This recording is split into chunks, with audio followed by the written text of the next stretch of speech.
Chapter 316. Ning Xuema felt as if she had just woken up from a strange dream, but she could not remember what was in the dream.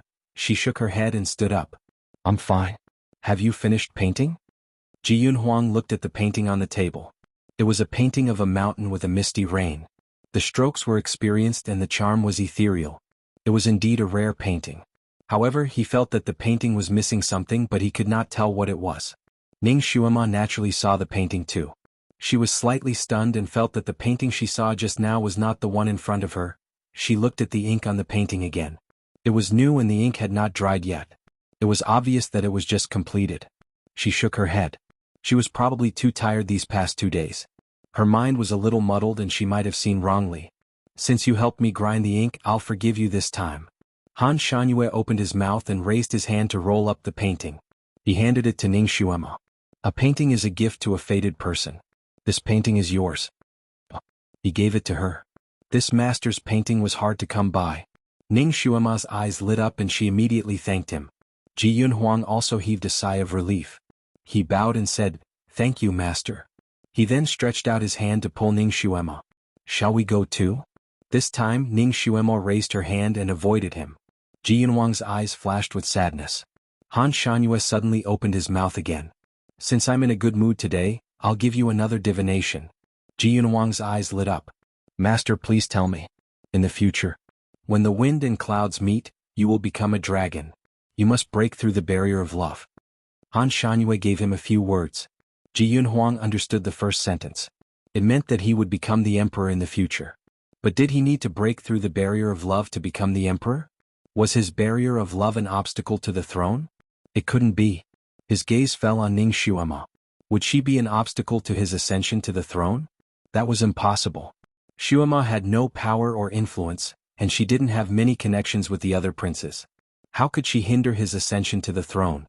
Ning Xuema felt goosebumps all over her body as he stared at her left and right. Without batting an eyelid, she took a step back.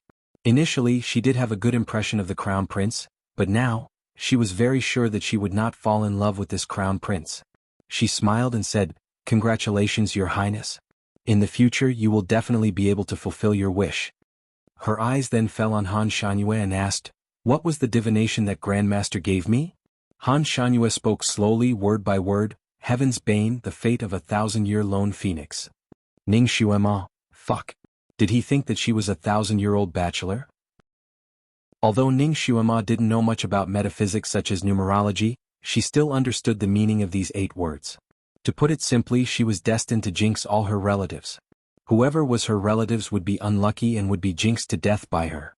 Parents, brothers, sisters, husbands, children, none of them would be able to escape.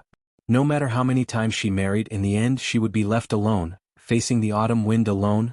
Ning Xuema seemed to see her old self, walking alone on the desolate mountain road with a walking stick, gradually disappearing in the sunset. This future was too beautiful, she couldn't imagine it. She was really drunk.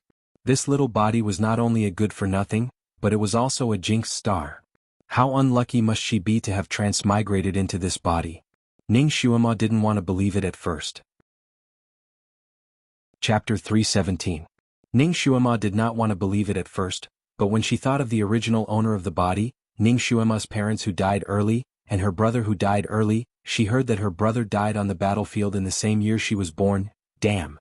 She was actually able to match the words "heavenly cursed lone star." However, the original owner of the body, Ning Xuema, had died long ago, so her fate should have changed, right? Perhaps she had already changed her fate when she transmigrated. At the very least, the people she cared about were still alive and well. Ji Yunhuang naturally heard what Han Shanyue said about Ning Xuema's fate, and his expression changed slightly. Master Han Shanyue's words were actually similar to what the ancestor had said to his imperial father before he left. He remembered that before he left, Lihin Ti suddenly asked the ancestor to calculate Ning Xuema's fate, and the ancestor said 7 words, 1,000-year lone phoenix roaming the world. Then, the venerable ancestor left with his entourage in front and behind him. However, Lihin Ti remained in a daze for half a day. After that, Lihin Ti gave the order to revoke the imperial edict that conferred Ning Xuema the title of imperial concubine. After that, he sternly warned him not to have any thoughts about Ning Xuema anymore. He was actually skeptical about this and didn't really take his father's words to heart. He continued to look for Ning Xuema everywhere. Later, when he found out that Ning Xuema had subdued Kirin, he felt that she was not ordinary. Kirins were not only divine beasts but also auspicious beasts. It was said that wherever this beast appeared, there would be peace and prosperity. He originally wanted to use the fact that Ning Xuema had subdued Kirin to persuade his father to change his mind and agree to make her his imperial concubine, but he did not expect that the iron-mouthed Han Shangyue would give him a blow to the head. Your Highness, Your Highness, Your Highness, it's not good, something happened to the princess. Suddenly, a young girl's panicked voice came from downstairs. Ji Yunwang's expression changed slightly. He could tell that the young girl downstairs was Ji Yunyao's personal maid. He could not help but look at Ning Xuema. Xuema? Ning Xuema waved her hand. Your Highness, please go quickly. You don't need to care about me. Ji Yunhuang wanted to say something, but the maid downstairs urged. Your Highness, please go and take a look, the princess is really in trouble? Ji sighed. Xuema, to go take a look, to find you, to look for you, to return, I'll to find you later. His figure, he went downstairs in a flash. Ning Xuema stared blankly at Ji Yunhuang's back. Although she didn't have any feelings for Ji Yunhuang right now, seeing him leave her in this place surrounded by a pack of wolves, she still felt a bit disappointed. You like him? Han Shanyue's voice was neither salty nor light, and there was no emotion in it. Her heard, naturally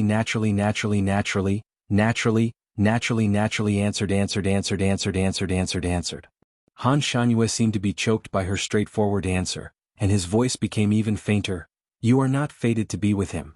Ning Xuema smiled. She suddenly picked up Kirin, who had been squatting on the chair, and kissed the tip of its nose. I also like it. Kirin was so excited that it almost reverted back to its original form. Its pair of blue eyes were watery. Master?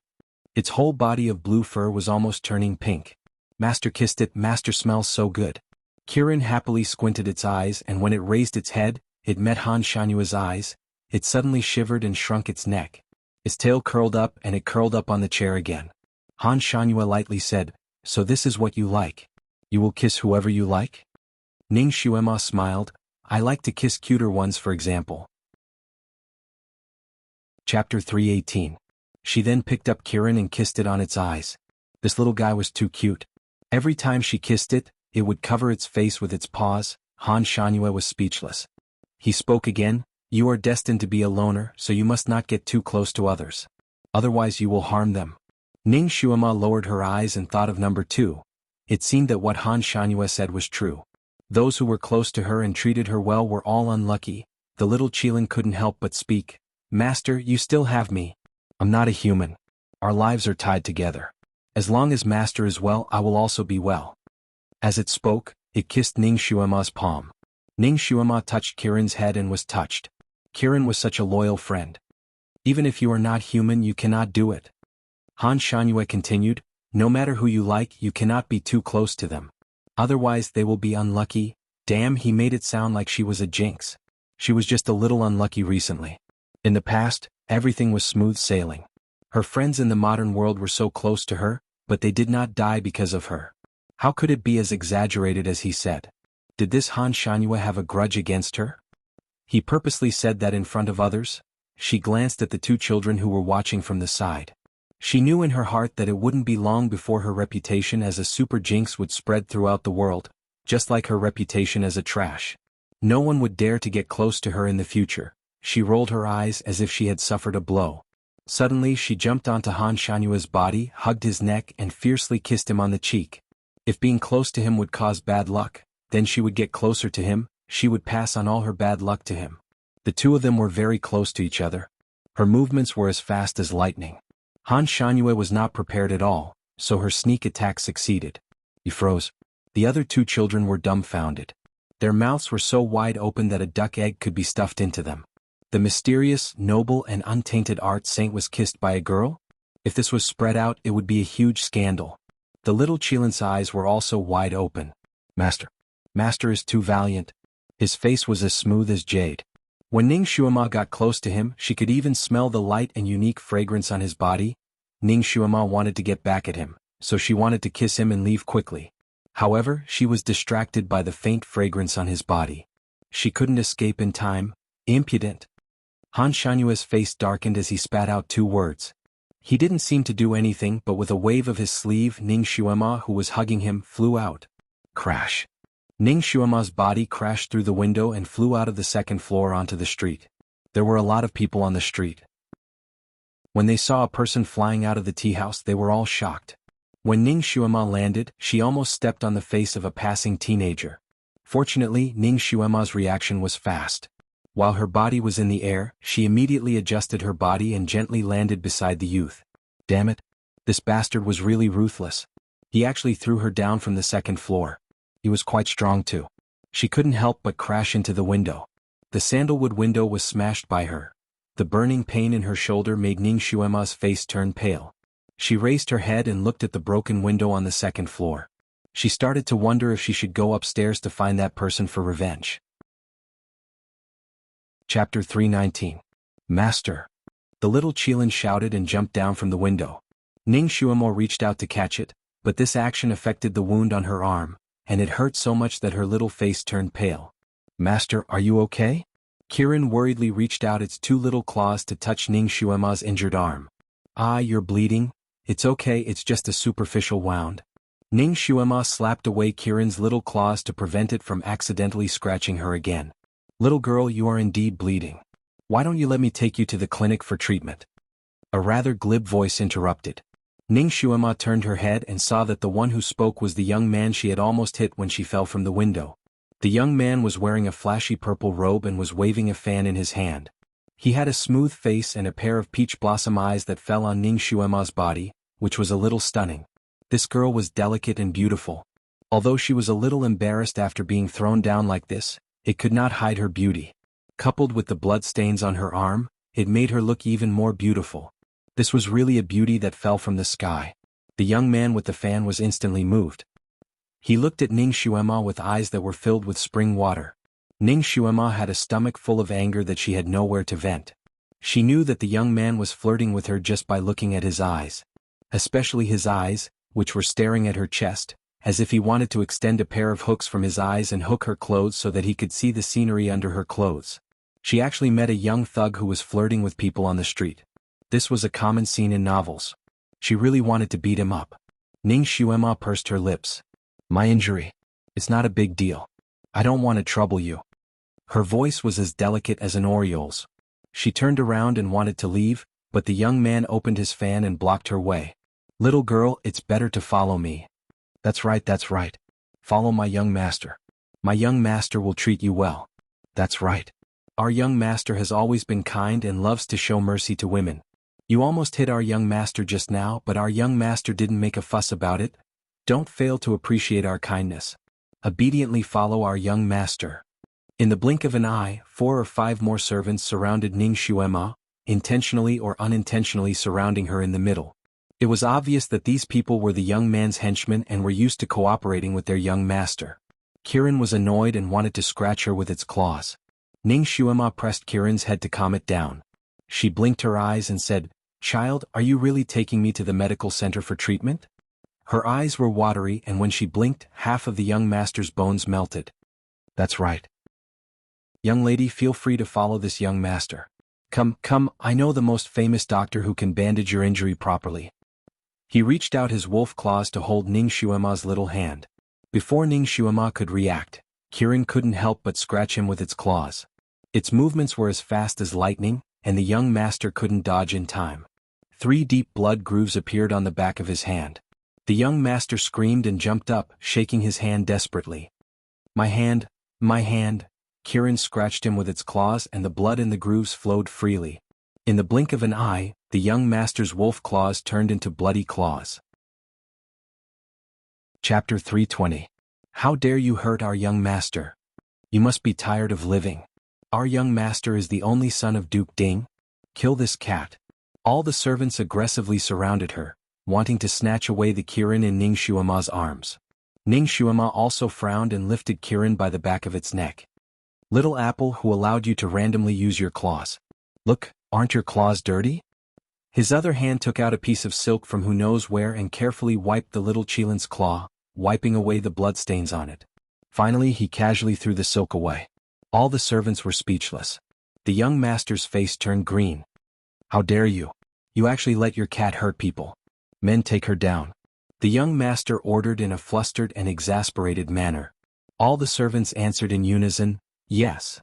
They stretched out their hands to grab Ning Xuema, and Ning Xuema's eyes flashed with killing intent. Just as she was about to do something, a shadow suddenly appeared. A black shadow flashed from the side, and everyone only saw a blur in front of their eyes. Suddenly, 4 people directly crashed into the circle of people. As the shadows moved, the servants were thrown out one by one, wailing incessantly. When the dust settled, the servants surrounding Ning Xuema were already lying on the ground. 4 of them who looked like imperial bodyguards bowed to Ning Xuema. Miss, you have been frightened. Ning Xuema sized up the 4 of them. You are? Reporting to Miss, we were sent by the Crown Prince to protect Miss Ning. One of them respectfully replied. It turned out that Ji Yunhuang did not abandon her and even sent 4 imperial bodyguards to protect her. Ning Xuema also recognized one of the imperial bodyguards. He was indeed from the Crown Prince's residence. She had met him once when she stayed in the Crown Prince's residence for a short period of time. She nodded and indifferently glanced at the young master with the fan who was trembling at the side.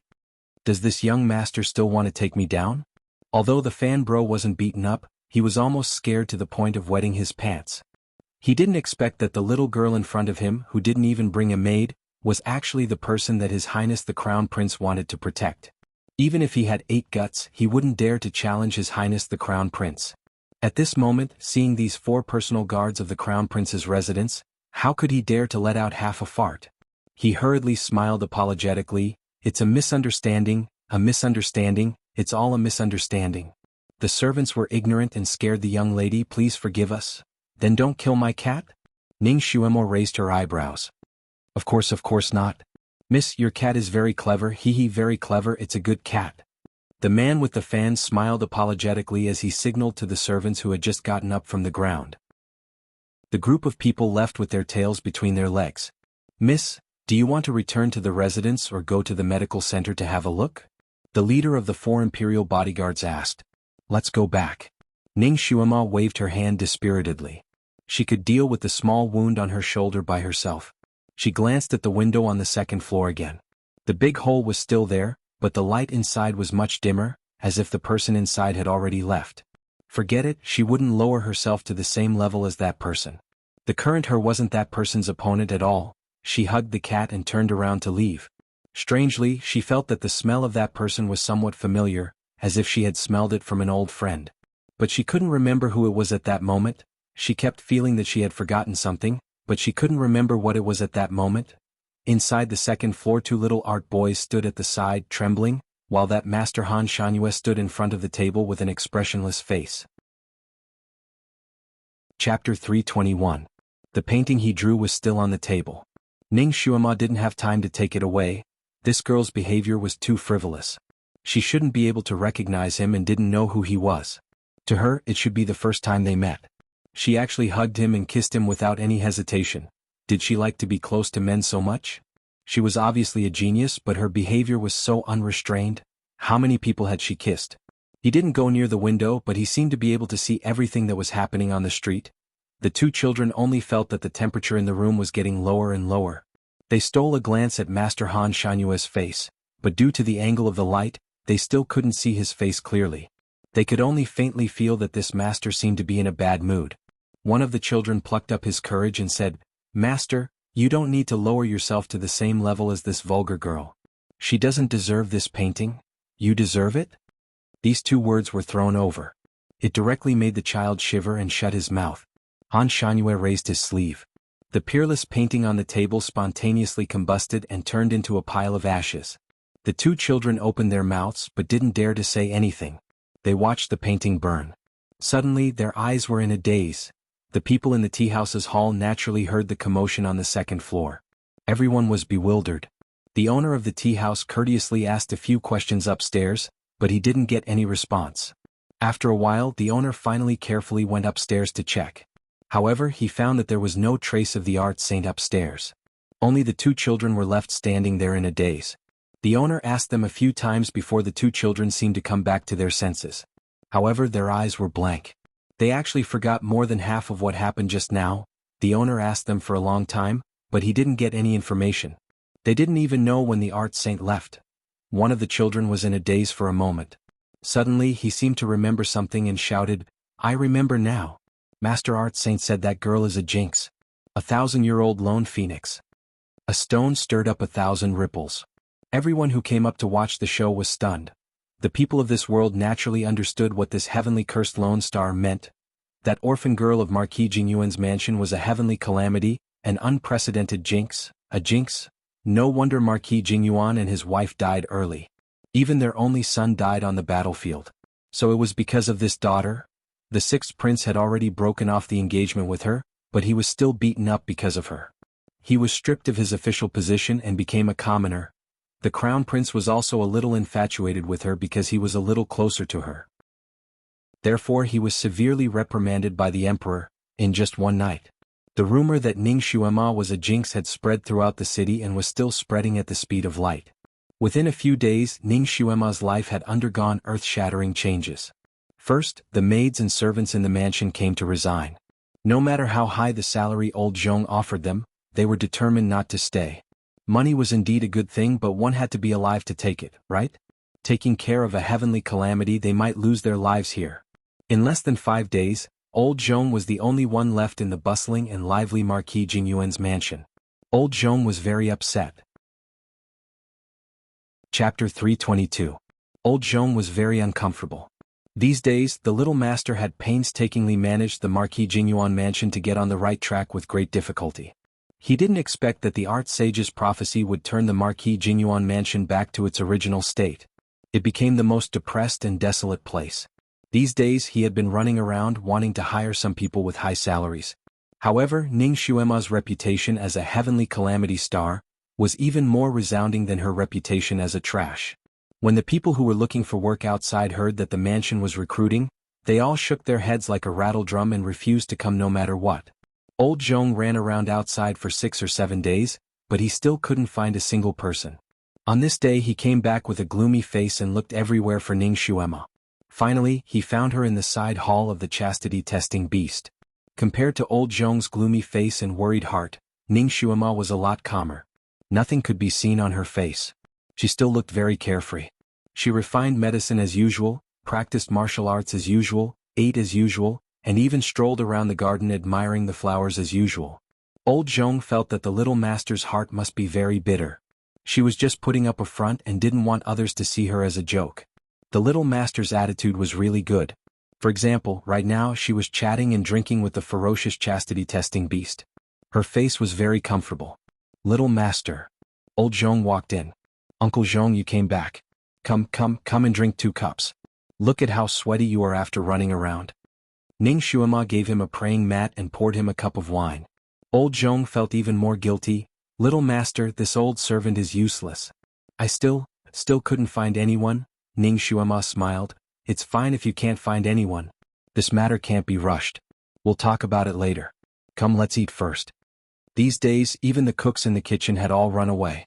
Ning Xuema simply ordered takeout from a restaurant outside. The food looked, smelled, and tasted good. It was even better than the food made by the original cooks. Although the current Marquis Jingyuan's mansion was as cold and cheerless as before, Ning Xuema was no longer the same as before. Now that she had an endless amount of money to spend, she naturally wouldn't suffer.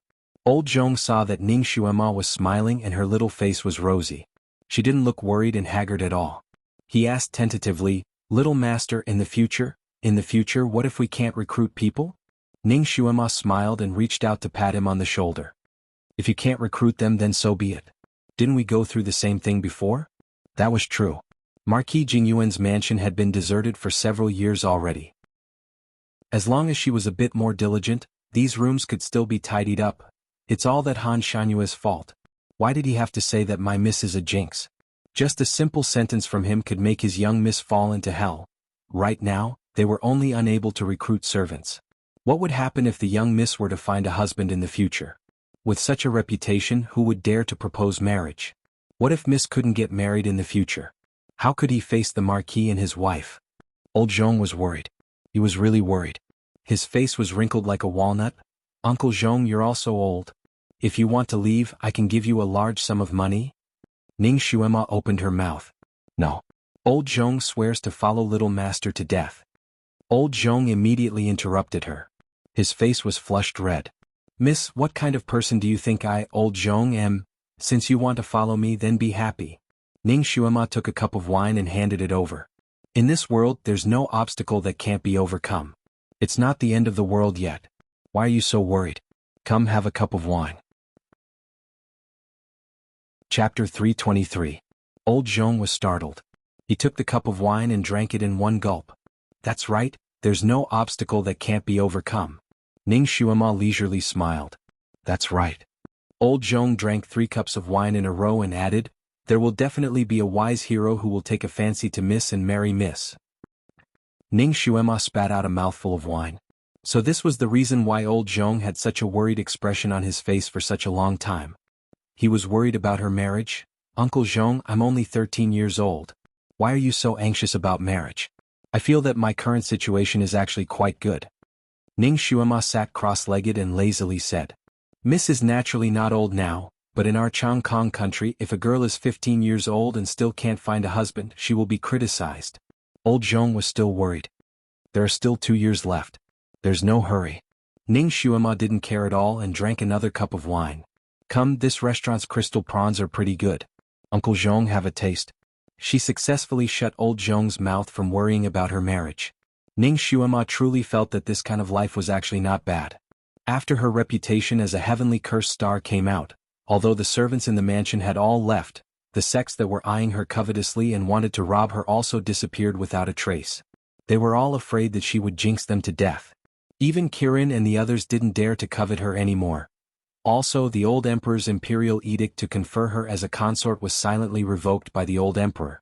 2 days ago, the old emperor summoned her to the palace and asked her a few questions from afar. He expressed his concern for the daughter of a meritorious official and then let her go. He didn't mention anything about conferring her as a consort. As for Ji Yunhuang, ever since he was taken away by a maid in the tea house, he never came to find her again. He was probably frightened by her reputation as a heavenly cursed star and didn't want to have anything to do with her. As for Ji Yunhao, he had already been banished from the city by the old emperor. Without the emperor's summons, he didn't have the qualifications to enter the city. Therefore, Ning Xuema also didn't see him again. Even if they met, they would probably be strangers. Now that she thought about it, all the problems that caused her headaches had disappeared along with the rumors of her being a heavenly cursed lone star. Her days had become unprecedentedly leisurely. Ever since she had transmigrated, she had been in all kinds of dangerous situations. She had wandered in front of the gates of Yama's palace several times. It could be said that she had narrowly escaped death. It was rare to be able to live such a leisurely life. It was rare for her to have so much time to practice. In just 10 days or so, her inner strength had indeed improved, and even her telekinesis had begun to increase greatly. Yesterday she had broken through to mortal rank level 4 and was now able to use the psychokinesis in her body as she wished. Ning Xuema felt very satisfied. The only thing that made her unsatisfied was that she seemed to have forgotten something. For example, she had forgotten who taught her how to cultivate her telekinesis. She had even forgotten how she managed to tame Kirin. When she asked Kirin, this fellow was even more confused than her. After staring at her for a long time, he finally said, "Wasn't it Master who saved me from a cave? That's why I established a contract with you, didn't I?" Ning Xuema vaguely remembered that there was indeed such a cave. However, her memory seemed to be covered by a layer of fog. No matter how hard she tried, she couldn't remember what happened in the cave. Fortunately, she was the type to look forward. Since she couldn't remember, she might as well not think about it. In any case, Kirin was now by her side, alive and well. That was enough. Chapter 324. Although there were fewer people in the Marquis's mansion, there was also less work to be done. If he made do with it, he could still live a carefree life. The chastity-testing beast was not picky as long as it had wine and food to eat. After all, it was a human soul that lived in its body, so its nest was quite clean and did not need anyone to clean it. It also did not need anyone to wait on it. The only thing that gave her a headache was that there were too many rooms in the Marquis's mansion. Even if old Zhong cleaned it from morning to night, he would not be able to clean it all. Therefore, Ning Xuema simply asked old Zhong to seal up a few courtyards, leaving only a few that were still in use. It was not bad to clean it up. After eating and drinking to her heart's content, Ning Xuema got up and ordered old Zhong to prepare the carriage. Today she would go to Heavenly Book Mountain to pick herbs and hunt again. After a few days of cultivation, Ning Xuema found that her ability to absorb fire and wood crystals was stronger. She could directly absorb crystals that were 5th level and below. This could help her improve her skills faster. With Kirin by her side, hunting was as easy as flipping her hand. Even the beasts on the mountain were afraid of it. When Kirin heard that they were going to Heavenly Book Mountain to hunt again, it was very happy. It could eat meat again. This time, entering Heavenly Book Mountain was very smooth. Ning Xuemo rode Kirin for less than 8 hours and arrived at the falling flower peak of the 5th peak. More than 10 days ago, Ning Xuema had brought number 2 here to pick the heavenly ice grass. Now that she was revisiting this place, even the carefree Ning Xuema felt a little sad. It was on this peak that she and number 2 were taken away by an eagle. Number 2 died miserably on the 9th peak and she seemed to have taken some risks and finally escaped from the peak. Ning Xuema felt that her memories of the 9th peak were the most blurry, as if they had been deleted by someone. The heavenly ice grass had changed her body better than ever, so Ning Xuema wanted to pick it again. She was feeling sad at the bottom of the peak when she suddenly heard the sound of fighting on the peak, mixed with the hissing of snakes. Could it be that someone else had reached the peak before her? Ning Xuema patted Kirin's head. Little apple, let's go too. Kirin climbed the mountain as if it were flat ground. In just a few jumps he had already reached the top of the mountain. Then, Ning Xuema finally saw the man who was fighting with the 3 snakes. Her heart skipped a beat and she blurted out, "Sure too." Only after she called out to him did she realize that something was wrong. Sure too was the nickname of bodyguard number 2. He was about 20 years old when he was killed. On the other hand, the young man in front of him looked to be at most 15 or 16 years old. His face was much younger than number 2's and his body was much thinner. The young man was already injured in many places, and his handsome face had already turned green. It was obvious that he had been poisoned. This young man had good swordsmanship, and his psychokinesis was also not bad. 3 giant pythons besieged him, yet he still could not be taken down. However, he was poisoned after all, and his limbs were no longer as nimble as before. There were a few times when he was entangled by the giant python. This young man could not fight anymore. If he delayed any longer, the snake venom would attack his heart. At that time, even the Daluo Golden Immortals would not be able to save him. Ning Xuema made a hand gesture to Kirin. Kirin raised his head and roared. His voice was long and drawn out as if it was swaying down from the sky. The giant snakes and scorpions of the Snake and Scorpion Mountain all trembled and ran away in a split second. The 3 giant pythons besieging the young man also trembled a few times. They did not care about the young man's sword light and turned around to flee. In a split second they also disappeared without a trace. Ning Xuema patted Kirin's head. Strange, didn't you roar so loudly that they did not dare to move? Why did they all run away? It's okay if the others ran away, but these 3 snakes cannot be scared away. You have to catch them. I want the snake gall. Chapter 325. Kirin raised its head and said, "Master, they are insects, not beasts. It is already good enough that I can scare them away. It is easy to get the snake gall. Wait for me." It ran away quickly, probably to find the 3 giant pythons. The young man staggered and turned around.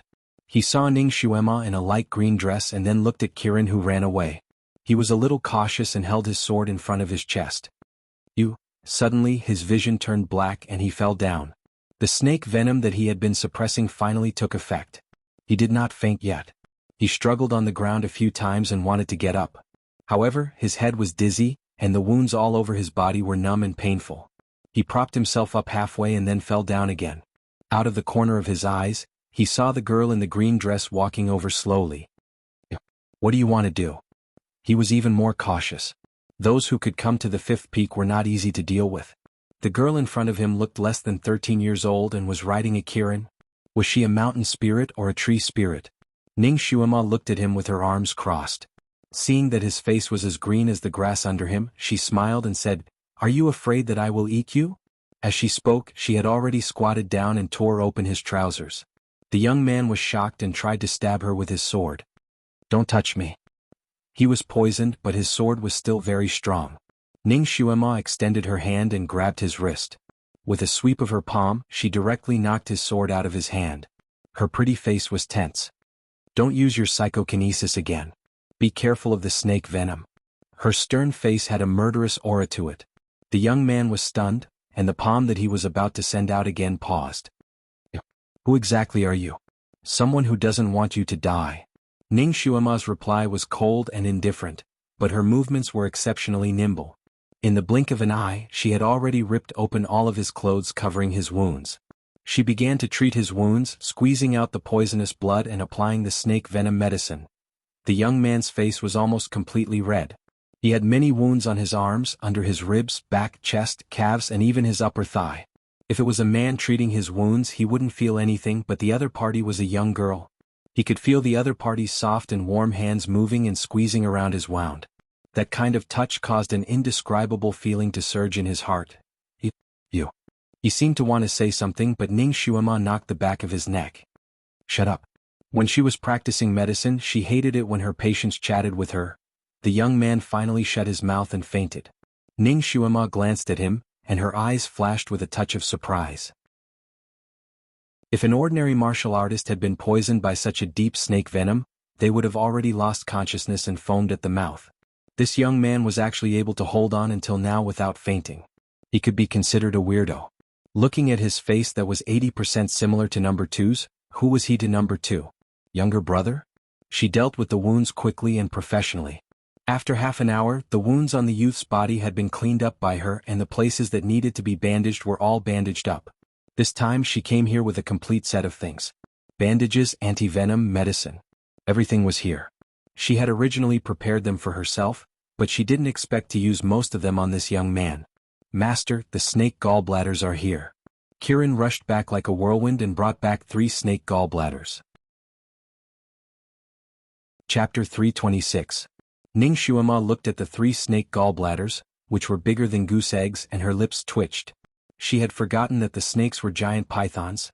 The young man was bitten by 3 giant pythons, so she had to give him some of the bile in the gallbladders.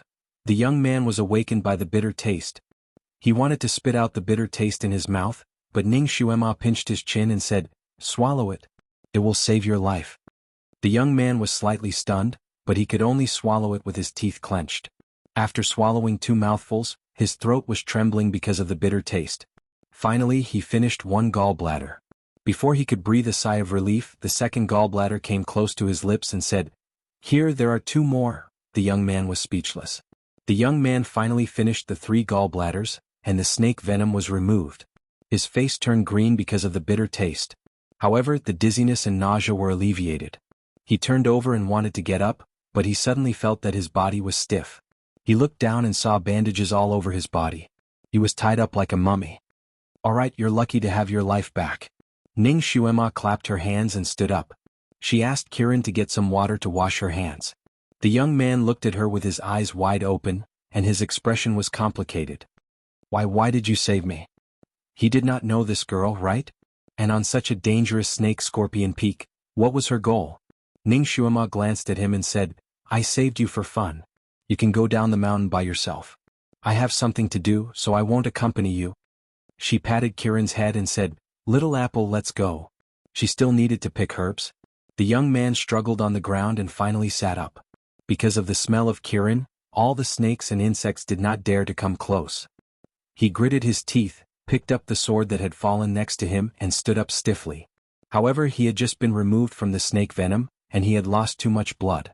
After standing up, he felt dizzy. Finally, he could not support himself and fell to the ground again. "You can't move around casually now. It's better for you to rest for an hour. Don't worry, I've already asked Kirin to pee around. No snakes or insects will attack you." After saying that, Ning Xuema turned around and rode away on Kirin. The young man was stunned for a moment as he watched her leave. He closed his eyes slightly, took a deep breath, and began to regulate his breathing. He didn't want to die, he had to live on. He still had to pick the heavenly ice grass. After an unknown amount of time, the young man finally finished recuperating and regained some strength. He opened his eyes and was stunned for a moment. It was unknown when the green-clothed girl had returned. In her palm, there was a faint blue grass that was trembling slightly. Heavenly ice grass. The young man's eyes lit up. He looked at the young girl. Didn't you risk your life to come here for this stalk of grass?" Ning Xuema said. Her voice was still indifferent. "I picked an extra stalk just now. I'll give it to you." That young man. He slowly reached out and took the stalk of grass. He gently placed it into his mouth and slowly ate it. He did not say the word, "thank you," because it was too light. Ning Xuema took advantage of the time when the young man was meditating and left on Kirin. Since the young man could come here with a broken sword, It proved that he had extraordinary abilities. As long as the snake venom was removed, he would be able to leave the mountain alive. Master, do you know him? Kirin had been holding it in all the way. When they were about to reach the foot of the mountain, he finally could not hold it in anymore and asked. Chapter 327. Ning Xuema shook her head. I don't know him. She only saved him because she saw the face that resembled number 2's. This person is too much. You saved his life and gave him a stalk of grass. He didn't even say thank you. How rude. Kirin was a little angry. I don't have to ask for something in return for a favor. I don't need a thank you from him. He's much better than that red-clothed pervert. That guy was the real one who repaid kindness with ingratitude. Fortunately, he was tricked into the water by her. Speaking of which, was that pervert eaten by the monsters? He hasn't appeared for so many days. He should be dead, right? What a pity. Where did he hide that good zither? Ning Xuema shook her head and decided not to think about this annoying problem. She yawned and said, let's go. I'm sleepy. The matter of Ning Xuema subduing a Qilin had long been known by everyone. Therefore, recently, the little Qilin frequently appeared in the city in its original form. Aside from attracting people's attention, nothing else happened and no one dared to have any ideas about it. If they caught it, they would have to catch that jinx, Ning Xuema. Jinxes were the bane of people. This time Ning Xuema was a little tired. She simply let Kirin carry her in its original form and run into the city. As expected, it attracted the attention of passers-by. Occasionally, the sound of discussion drifted into her ears. Is the one who just passed by Miss Ning? Yes, it's that jinx. Stay away from her. Don't get the bad luck. Yes. When we get home, we should wash off the bad luck. The two of them were in a heated discussion. Suddenly, there were two whooshing sounds in front of them. The two of them looked up and saw two black balls flying into their mouths. It smelled fishy. The two of them almost choked to death. They hurriedly pulled the balls out of their mouths. When they looked down, they vomited. What blocked their mouths were actually two balls of fresh donkey dung. A girl's laughter came from the front. Her laughter was like a silver bell swaying all the way. Master, good aim? Kirin praised. Its little master didn't even look back. She just flicked the willow branch she was playing with on the ground, and the two balls of donkey dung automatically flew backward. Ning Xuema patted her small mouth and yawned. Of course, your little master was number 1 in hidden weapons that day. While they were speaking, they had already arrived at the city gates. Ning Xuema had just arrived when a group of soldiers suddenly gathered at the city gate. You're back. She's back. Ning Xuema frowned. She hadn't done anything wrong recently, had she? Why were the soldiers surrounding her? Just as she was about to ask, the crowd parted and a black-clothed bodyguard knelt down in front of her. Miss Ning, please save our crown prince. Ning Xuema, she had already recognized that person as Ji Yunhuang's personal bodyguard, whom she had met 2 or 3 times before. His name was Lei Lu. What happened to your crown prince? His Highness, he was seriously injured and his life is at stake. Ning Xuema raised her eyebrows and immediately said, let's go to the crown prince's residence. Lei Lu, tell me in detail how he got injured. The crown prince's residence, which used to be orderly and well-trained, was now in chaos. The crown prince's aides, civil and military officials, and even Lihin Ti were all gathered in the crown prince's residence. The imperial physicians in the palace and all the famous doctors in the capital were urgently summoned to the crown prince's residence. Chapter 328. Inside the crown prince's bedroom, Ji Yunhuang's face was as pale as a sheet. He was lying on the bed with his teeth clenched, not moving an inch. A doctor was trembling in fear as he examined him. Lihin Ti's face was as calm as water as he paced back and forth in the main hall. Oppressive and oppressive, that invisible pressure made everyone unable to breathe. In the corner of the main hall, there was a row of doctors kneeling like quails. All of them had their heads lowered as they were so nervous that they were sweating profusely. After a while, the doctor who was examining the crown prince also knelt down. Your Majesty. Lihin Ti anxiously asked, how is it? The doctor's lips trembled. Your Majesty, the crown prince's heart was injured. This official is also powerless. Trash. Lihin Ti slammed his palm on the table. What did I raise all of you for? If anything happens to the crown prince, I will bury all of you trash with him. That doctor also trembled as he knelt down with the other doctors. Cough. Ji Yunhuang, who had been standing straight and motionless, suddenly trembled. A gurgling sound came from his throat. He suddenly opened his mouth and spat out a mouthful of blood. Your Highness. Huang brother. In a flurry they wiped away Ji Yunhuang's blood and cleaned him up. Ji Yunyao, who had been standing at the side, looked at Ji Yunhuang, whose face was as white as a sheet, and cried out, "Brother, you must hold on. Wu, if anything happens to you, I don't want to live anymore." "Shut up." Lu Hinti became even more anxious when he saw her crying. "You still have the face to cry here? If it wasn't for your brother saving you, how could he be injured like this?" "Shut up, don't disturb him anymore." Ji Yunyao's body trembled as she resisted the urge to cry. Tears flowed down her face. "Your Majesty, Divine Dr. Emo has arrived." A eunuch hurriedly came to report. Lu Hinti's eyes lit up as if he had finally grasped onto a life-saving straw. "Quickly invite him in. Quickly invite him in." Divine Dr. Emo was a young man who looked to be around 30 years old. He was handsome and refined. On this continent, there was no one who did not know of Divine Dr. Mo's name. No one knew who his master was. They only knew that his medical skills were extremely brilliant. He could bring the dead back to life and heal bones. It was unknown how many people on the verge of death had been brought back to life by his miraculous hands. No matter where this person went, he would be treated as a guest of honor. Even the royal families of the 5 countries treated him differently.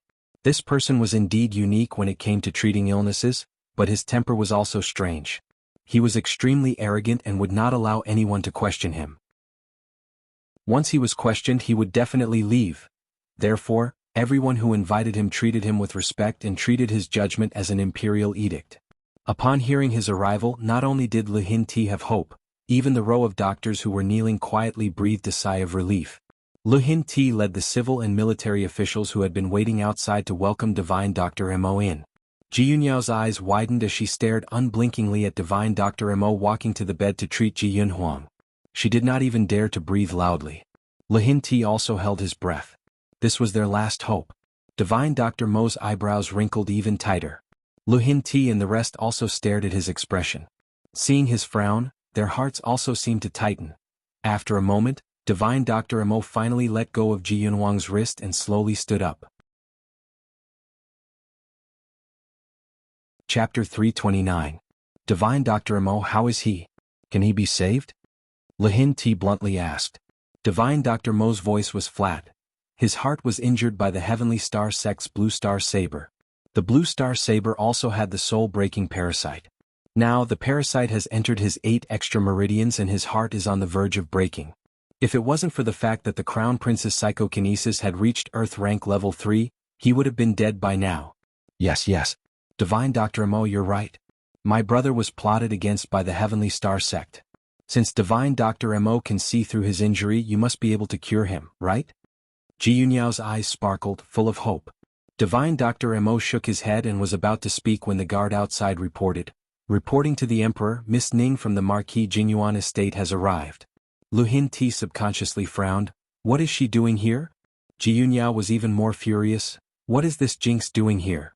If not for her, my brother wouldn't be able to endure such a heavy injury. Reporting to the Emperor, Miss Ning said that she can treat His Highness. The guard outside reported. Lu Hinti was startled. Divine Dr. Mo sneered. What a big tone. Even I don't have full confidence in treating him, how can she treat him? Ji Yunyao snorted. How can that slut have such ability? She's just playing to the gallery. Wait for your daughter to beat her up. She turned around and ran out. Lu Hinti did not stop her. His eyes stared at Divine Dr. Mo's face. Since Divine Dr. Mo knows about the illness, you must have a way to treat my son? Divine Dr. Mo nodded proudly. I can save his life, but the parasite has already spread to his 8 extra meridians. His Highness martial arts can be considered as completely crippled. What? Lu Hinti's face changed greatly. Divine Dr. Mo was not finished. Not only will his martial arts be crippled, I'm afraid that he won't be able to walk or even sit up and take care of himself. In other words, Ji Yunhuang would be paralyzed in bed for the rest of his life. He couldn't even take care of himself. What was the difference between being alive and being dead? Lu Hinti's face turned pale. This was the son he was most proud of. If this was the result, Divine Dr. Mo, is there any other way? As long as I can make him better, no matter what you need, I will try my best to do it. Your Majesty, even if you pluck the ginseng fruit from the heavens, His Highness the Crown Prince can only do so. This is already the best outcome for him. Lu Hinti's body swayed, his heart filled with despair. The head steward leaned over and whispered into his ear, Your Majesty, just now the Imperial Guard said that Miss Ning seems to be able to treat the Crown Prince's injury. Why don't we let her in to take a look? I heard that Miss Ning had once reattached a severed arm and restored that person's severed arm back to normal. Lu Hinti's mind moved, but before he could say anything, Divine Dr. Mo sneered. His Majesty would believe a silly little girl? Lu Hinti choked. He wanted to ask someone to invite Ning Xuema back, but he was afraid that Ning Xuema wouldn't be able to treat him. Instead, he would offend Divine Dr. Mo and lose his paralyzed son. Divine Dr. Mo immediately saw through his worries. He sneered, Your Majesty, there is no harm in letting her in to take a look. Let this commoner see if she has any miraculous tricks up her sleeves. Lu Hinti knew that Divine Dr. Mo was ridiculing him, but at this time his son's life was more important. Lu Hinti was in a dilemma. He, who had been on the battlefield for a long time, was slightly hesitant. He held on to the mentality that with one more person, there would be more hope. He immediately decided to go with the flow and summon Ning Xuema. Chapter 330. Lu Hinti smiled apologetically at Divine Dr. Mo. Then let her come in and take a look. She may not have any methods, but to be able to consult Divine Dr. Mo is a rare opportunity for her. She still has some medical skills. Come invite Miss Ning in. Divine Dr. Mo sneered as he casually sat down on a chair. He wanted to see who exactly was this person who dared to boast so arrogantly. Outside the Crown Prince's residence, Ning Xuema stood there with her arms crossed, coldly confronting Ji Yunyao. On the way here, she had already asked Imperial bodyguard Lei Lu about the general situation. However, the matter of Ji Yunyao framing Lususu was exposed, and the people of Heavenly Star Sect knew the ins and outs of the matter. The sect leader of the Heavenly Star Sect was furious and sent a disciple to demand an explanation from Lu Hinti. Recently, Lu Hinti's children had been in trouble one after another. He had just beaten up his son and demoted him to a commoner. Before he could call him back, his daughter had created such a big mess. This gave him a headache. He was so angry that he called his daughter into the palace and reprimanded her. He stripped her of her princess title and demoted her to a princess. He ordered her to reflect on her mistakes in the princess's residence. His punishment was obviously too light, so the Heavenly Star Sect disciples were naturally dissatisfied. They found a disciple from the Opportunity Sect to sneak into the princess's residence and kidnap Ji Yunyao. That day, Ji Yunhuang accompanied Ning Xuema to the tea house to drink wine. He was called away by the princess's maid because of the princess's disappearance. Ji Yunhuang investigated carefully and found out that it was the Heavenly Star Sect who kidnapped his sister. He was afraid that Ji Yunyao would be at a disadvantage, so he brought people to chase after them. Lei Lu was also one of the people he brought along. The Heavenly Star Sect is also a famous sect on this continent, and there are many experts inside. Ji Yunhuang spent a lot of effort to find Ji Yunyao. When he was escaping with her, he met the sect leader of the Heavenly Star Sect who was returning to the mountain. After a fight, Ji Yunhuang was injured by the sect leader. Lei Lu and the others risked their lives to rescue him and retreated to the capital. Ning Xuema also understood Ji Yunhuang's current symptoms from Lei Lu's description. She also had a general idea. He had even planned out the treatment plan in his heart. But she didn't expect to run into Ji Yunyao at the entrance of the Crown Prince's residence. When Ji Yunyao saw her, it was as if she had met her enemy. Her eyes burned with hatred. Immediately he began to curse her, calling her jinx, scourge, slut, and clamoring for her to get lost. The commotion in front of the Crown Prince's residence naturally attracted a large crowd of onlookers. Usually this princess always put on airs. Today people finally saw the princess's scolding skills. She was simply comparable to the butcher's wife in the market. No one dared to intervene in the affairs of the royal family, and no one dared to stand up for this injustice. Therefore, when people heard her scolding fiercely, although they felt indignant, no one dared to say anything. They all looked at Ning Xuema sympathetically, thinking that this seemingly weak girl would cry after being scolded. She didn't expect that Ning Xuema would sit there with her arms crossed and listen. After hearing Ji Yunyao's scolding, her lips curved into a smile. She sized Ji Yunyao up from head to toe before unhurriedly saying, "Is this really a princess? Is it some shrew pretending to be her?" Someone in the crowd laughed. This little girl's counterattack was good. Ji Yunyao's face immediately turned red. "You slut." She raised her hand and was about to teach Ning Xuema a lesson. Chapter 331. She raised her hand and was about to teach Ning Xuema a lesson, but Ning Xuema's words stopped her in her tracks. If you want to lose a few more teeth, then come and try. Ji Yunyao immediately thought of the embarrassment Ning Xuema gave her at Heavenly Book Mountain. If Ji Yunhuang had not arrived in time, she was afraid that she would have suffered even more under Ning Xuema's hands. Ning Xuema coldly said, Ji Yunyao, let me ask you, who told you to stop me? Was it His Majesty? Ji Yunyao choked. That's right. Imperial Father also doesn't want a jinx like you to enter the Crown Prince's residence, so as to avoid being tainted by your bad luck. Alright, since it was His Majesty's intention, then there was no need for her to go in and ask for a rebuff. Ning Xuema faintly smiled and nodded. Very good. You're the one who said it. She then nodded at Lei Lu.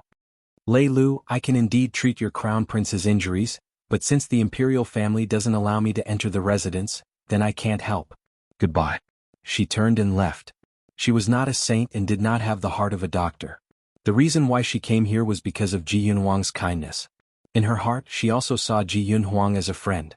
Therefore, she did not care about the past and immediately came here. However, the old emperor and princess clearly did not believe her and humiliated her like this. Why should she shamelessly go up and treat them? Lei Lu became anxious and knelt down again. Miss Ning, please stay for a moment. This subordinate will personally report to His Majesty. Ji Yunyao was also stunned, but she was still unconvinced. Her small mouth twitched as she said, Why would I beg this slut? My brother has divine Dr. Imo to treat him. Why would he need this jinx's three-legged cat's medical skills? Lei Lu suddenly turned his head and did not care about seniority. He said in a low voice, Princess, please speak with dignity. His Highness was injured because he wanted to save you. If you miss this opportunity and something happens to the Crown Prince, I'm afraid you will regret it for the rest of your life. Ji Yunyao's expression changed. She raised her hand and gave Lei Lu a resounding slap. Who do you think you are? You dare to teach me a lesson? Lei Lu stood there with his back straight. Princess, Lei Lu's lowly life is not important. His Highness the Crown Prince's injuries are the most important. Even if you beat Lei Lu to death, Lei Lu will still invite Miss Ning in. You're rebelling. With the princess's authority being offended, Ji Yunyao simply flew into a rage. You actually dare to go against my words. As soon as she raised her hand, she wanted to give Lei Lu a few consecutive slaps. However, before she could do so, someone grabbed her wrist. Ning Xuema's cold voice sounded in her ear. He is the Crown Prince's loyal guard. He is an iron-blooded man. How can someone like you be qualified to teach him a lesson? Ning Xuema's hand was as fast as lightning. Ji Yunyao was not prepared at all, and her wrist was immediately grabbed by her. Ji Yunyao's entire body immediately went numb, unable to exert even the slightest bit of strength. Ning Xuema casually flung her away, causing her to stagger and almost hit her head on the door of the Crown Prince's residence. There were other guards of the Crown Prince's residence at the door, but at this moment, they also looked down on Ji Yunyao's arrogance. Seeing that she was at a disadvantage, they all turned a blind eye and pretended not to see. Lei Lu looked at Ning Xuema and his heart was moved. Such a delicate little girl who had already been treated unfairly, was actually willing to stand up for a servant like him. What was even rarer was her imposing manner. Once she was serious, it was actually full of power. Compared to a real princess like Ji Yunyao, she had more style. Chapter 332. This kind of girl was simply like a luminous object, unknowingly attracting everyone's attention. While the entrance was in a mess, a small eunuch rushed out and loudly announced, His Majesty has decreed that Miss Ning should quickly enter. Since the emperor had personally passed down the decree, no one dared to stop her. Lei Lu sighed in relief and bowed towards Ning Xuema. Miss Ning, please enter. Ning Xuema did not even look at the pale Ji Yunyao and stepped inside. Ji Yunhuang's injury was more important. She did not have time to bicker with this shrew princess. There would be another time to teach her a lesson. Ning Xuema finally entered the Crown Prince's palace and finally saw Ji Yunhuang. Of course, she also saw the large room full of people inside. Divine Dr. Imo had been active in Chongkong country for the past few days, so he had naturally heard of Ning Xuema's reputation as a trash and a jinx. His heart was filled with disdain and curiosity towards her. At this moment, when he saw Ning Xuema enter, he sneered slightly. So it turned out to be this little girl who was still a fetus. Sure enough, she was too young and did not know the immensity of heaven and earth. She had not even seen the patient and yet she dared to boast that she could cure Ji Yunhuang's injury. It must be because her reputation was too bad and she wanted to use this opportunity to make a comeback. She was going to slap her in a while. Ning Xuema naturally saw this divine Dr. Mo. She had also heard of his reputation before, but she did not expect him to be so young. According to the information she had obtained, this divine Dr. Mo was at least 50 years old. He had been famous for 30 years. To be able to maintain his appearance, it seemed like his psychokinesis was not weak. At this moment, this divine Dr. Mo raised his head slightly and looked at her with a condescending gaze with a face full of disdain. Looking at his expression, she knew what he was thinking. Her lips curled up slightly and she did not look at him anymore. She directly walked towards Ji Yunwang's bedside. "Excuse me, please move aside." Divine Dr. Mo was intentionally blocking Ji Yunwang's bedside, but when he heard Ning Xuema's words, the veins on his forehead jumped. This little girl was not old, but she had such an arrogant tone. "You said you can cure the crown prince's injury?" He did not have the intention to move aside and spoke in a deep voice. "Not bad." Ning Xuema answered succinctly. She finally looked at him and said bluntly, "Since you can't treat me, don't stand here and block the way." Divine Dr. Mo's handsome face turned slightly red. After so many years, this was the first time someone dared to speak to him like this. "How do you know I can't treat him?" Divine Dr. Mo's voice turned cold. Ning Xuema crossed her arms. "Do you even need to guess? If you could treat him, would His Majesty have invited me in?" Divine Dr. Mo. She was indeed a smart girl.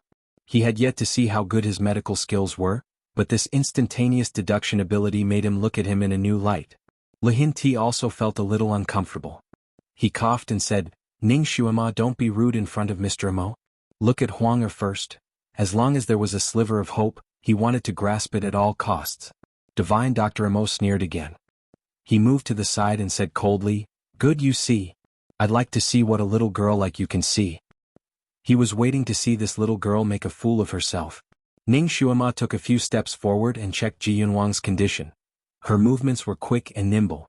She was very familiar with the 4 ways of looking, listening, questioning, and feeling the pulse, but it was different from the methods of the doctors in this era. Chapter 333. Furthermore, she had her own set of Western medicine diagnoses, causing all the doctors in the room to be even more confused. Divine Dr. Mo was also looking at her. Although he still felt disdain towards Ning Xuema, he still had medical ethics. He knew that when a doctor was treating a patient, he should avoid talking and disturbing them. Ji Yunyao had also entered the room unknowingly. When she saw that everyone's gaze was focused on Ning Xuema, the hatred in her heart increased by another level. She first looked at the other doctors' expressions and saw that some of them were surprised, some were disdainful, some were puzzled, and some were confused. She then knew that there was a problem with Ning Xuema's diagnosis method. She could not help but sneer, "Why are you pretending to be an expert? How can a good-for-nothing jinx diagnose an illness that divine Dr. Mo can't? Don't let others laugh at you. Shut up." 2 people spoke at the same time. One was Lihin Ti and the other was actually divine Dr. Mo. When the 2 of them spoke at the same time, Ji Yunyao was shocked. She shut her mouth and looked at one person, then looked at the other. She felt wronged. Imperial father? Lihin Ti simply had a headache because of this daughter of his. His face was as calm as water. "Don't make noise. Your brother's injury is more important." Divine Dr. Mo's tone was also cold. When a doctor is treating a patient, the surroundings are not allowed to make noise. Don't you know this? Ji Yunyao bit her lips hatefully and finally didn't open her mouth to speak again. After a moment, Ning Xuema stood up. She already had an idea in her heart. Ji Yunwang's injury looked extremely dangerous, but he wouldn't die in a short period of time. How is it? Lihin Ti couldn't help but ask. Ning Xuema's small face was expressionless. Her gaze landed on divine Dr. Mo. What did divine Dr. Mo say? Divine Dr. Mo sneered, "You were so confident just now. Don't tell me you didn't even see the illness?" Actually, he was also certain that Ning Xuema did not notice anything wrong with Ji Yunwang's wound. At first glance, it looked no different from an ordinary knife wound. All the doctors present did not notice anything wrong with Ji Yunhuang. They all thought that Ji Yunwang's heart was injured. Ning Xuema smiled. She was beautiful to begin with. Her smile was like a clear light that seemed to brighten up the entire bedroom. The illness isn't complicated. The crown prince's left ventricle was cut by a knife. The knife's aura cut the left ventricle. As expected, she thought that it was just a knife wound. However, it was already considered pretty good that she was able to identify the specific part of Ji Yunwang's injury. It seemed that this little girl's medical skills were remarkable. Divine Dr. Mo sneered and pointed his nose at Ning Xuema. And? Ning Xuema smiled leisurely. Also, there was a goo poison on the saber. Now, the poison has already flowed into his 8 extraordinary meridians. The goo worm has already entered his heart in the right atrium. Divine Dr. Mo stiffened and his face changed. This little girl actually had such sharp eyes. He actually knew more than him and in more detail. Could it be that someone told her in advance? Divine Dr. Mo's gaze landed on the little eunuch who delivered the decree. When he told Lihin Ti about the illness, this little eunuch was in the room. Ning Xuema smiled again. The goo poison has already rushed to the Ren and Du meridians. She said a lot of professional terms and finally concluded, if we use ordinary methods to treat him, at most we can save his life. However, his martial arts will be completely crippled. He might even be paralyzed in bed for the rest of his life, unable to take care of himself. After hearing this, Divine Dr. Mo's face completely changed. Ning Xuema's statement was almost the same as what he said to the emperor. Chapter 334. Ning Xuema's statement was almost the same as what he said to the emperor. When he said this to the emperor, the eunuch had already left. She really saw through it. She was not opportunistic and did not follow the crowd. Ji Yunyao's face changed and she could not help but shout, "Nonsense! My brother will not be paralyzed in bed. You jinx, don't talk nonsense." Ning Xuema's face tensed up. She glanced at her and crossed her arms. She looked at Lihin Ti with a smile that was not a smile, then pretend that I didn't say anything. Lihin Ti had been listening attentively. He was already in despair about his son's condition, but after hearing Ning Xuema's words, it seemed that there was still hope. Hearing her words, he hurriedly said, "Xuema, do you have other unusual methods?" Ning Xuema smiled lazily, "Of course I do.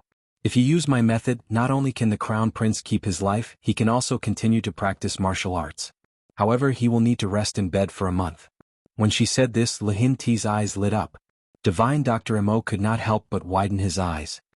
He looked at Ning Xuema and did not believe her at all. Impossible. Once the parasite enters the Ren and Du meridians, it cannot be removed. Moreover, the heart meridians that were injured by the knife will not be as good as before.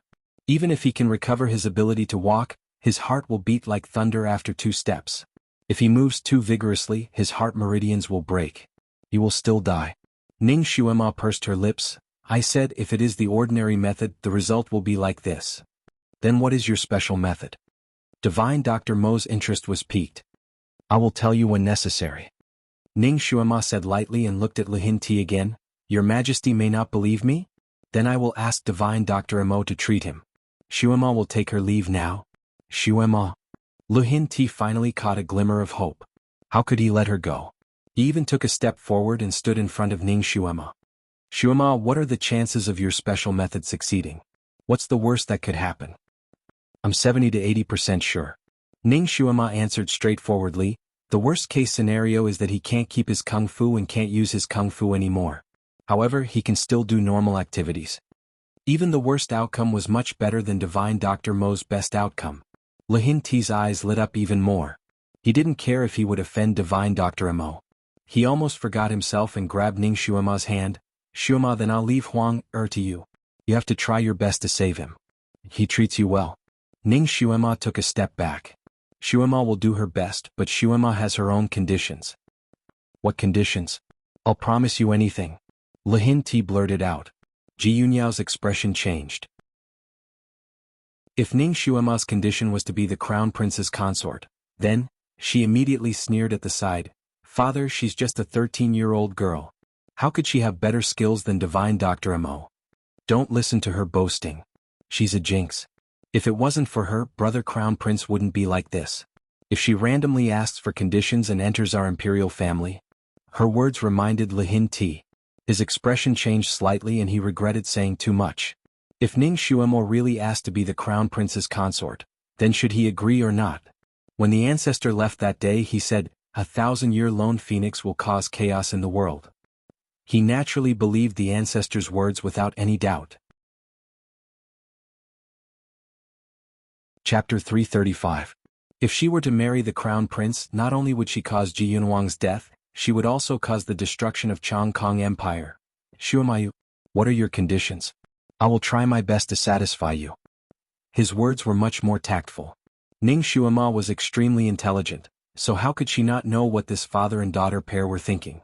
The corner of her lips slightly curved, but it was unknown whether it was mockery or ridicule. Your Majesty, don't worry.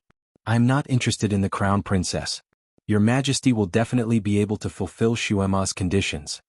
Lu Hinti finally let out a sigh of relief. All right, speak. Ning Xuema's gaze fell on Ji Yunyao's body. Ji Yunyao's body inexplicably turned cold, as if she was being stared at by a ferocious beast. She couldn't help but take a step back. Why are you looking at me? Ning Xuema's lips curved again, causing Ji Yunyao to be even more alarmed when she saw her smile. A bad feeling welled up in her heart, as if she was going to be in big trouble. This time her intuition was not bad. Ning Xuema really opened her mouth.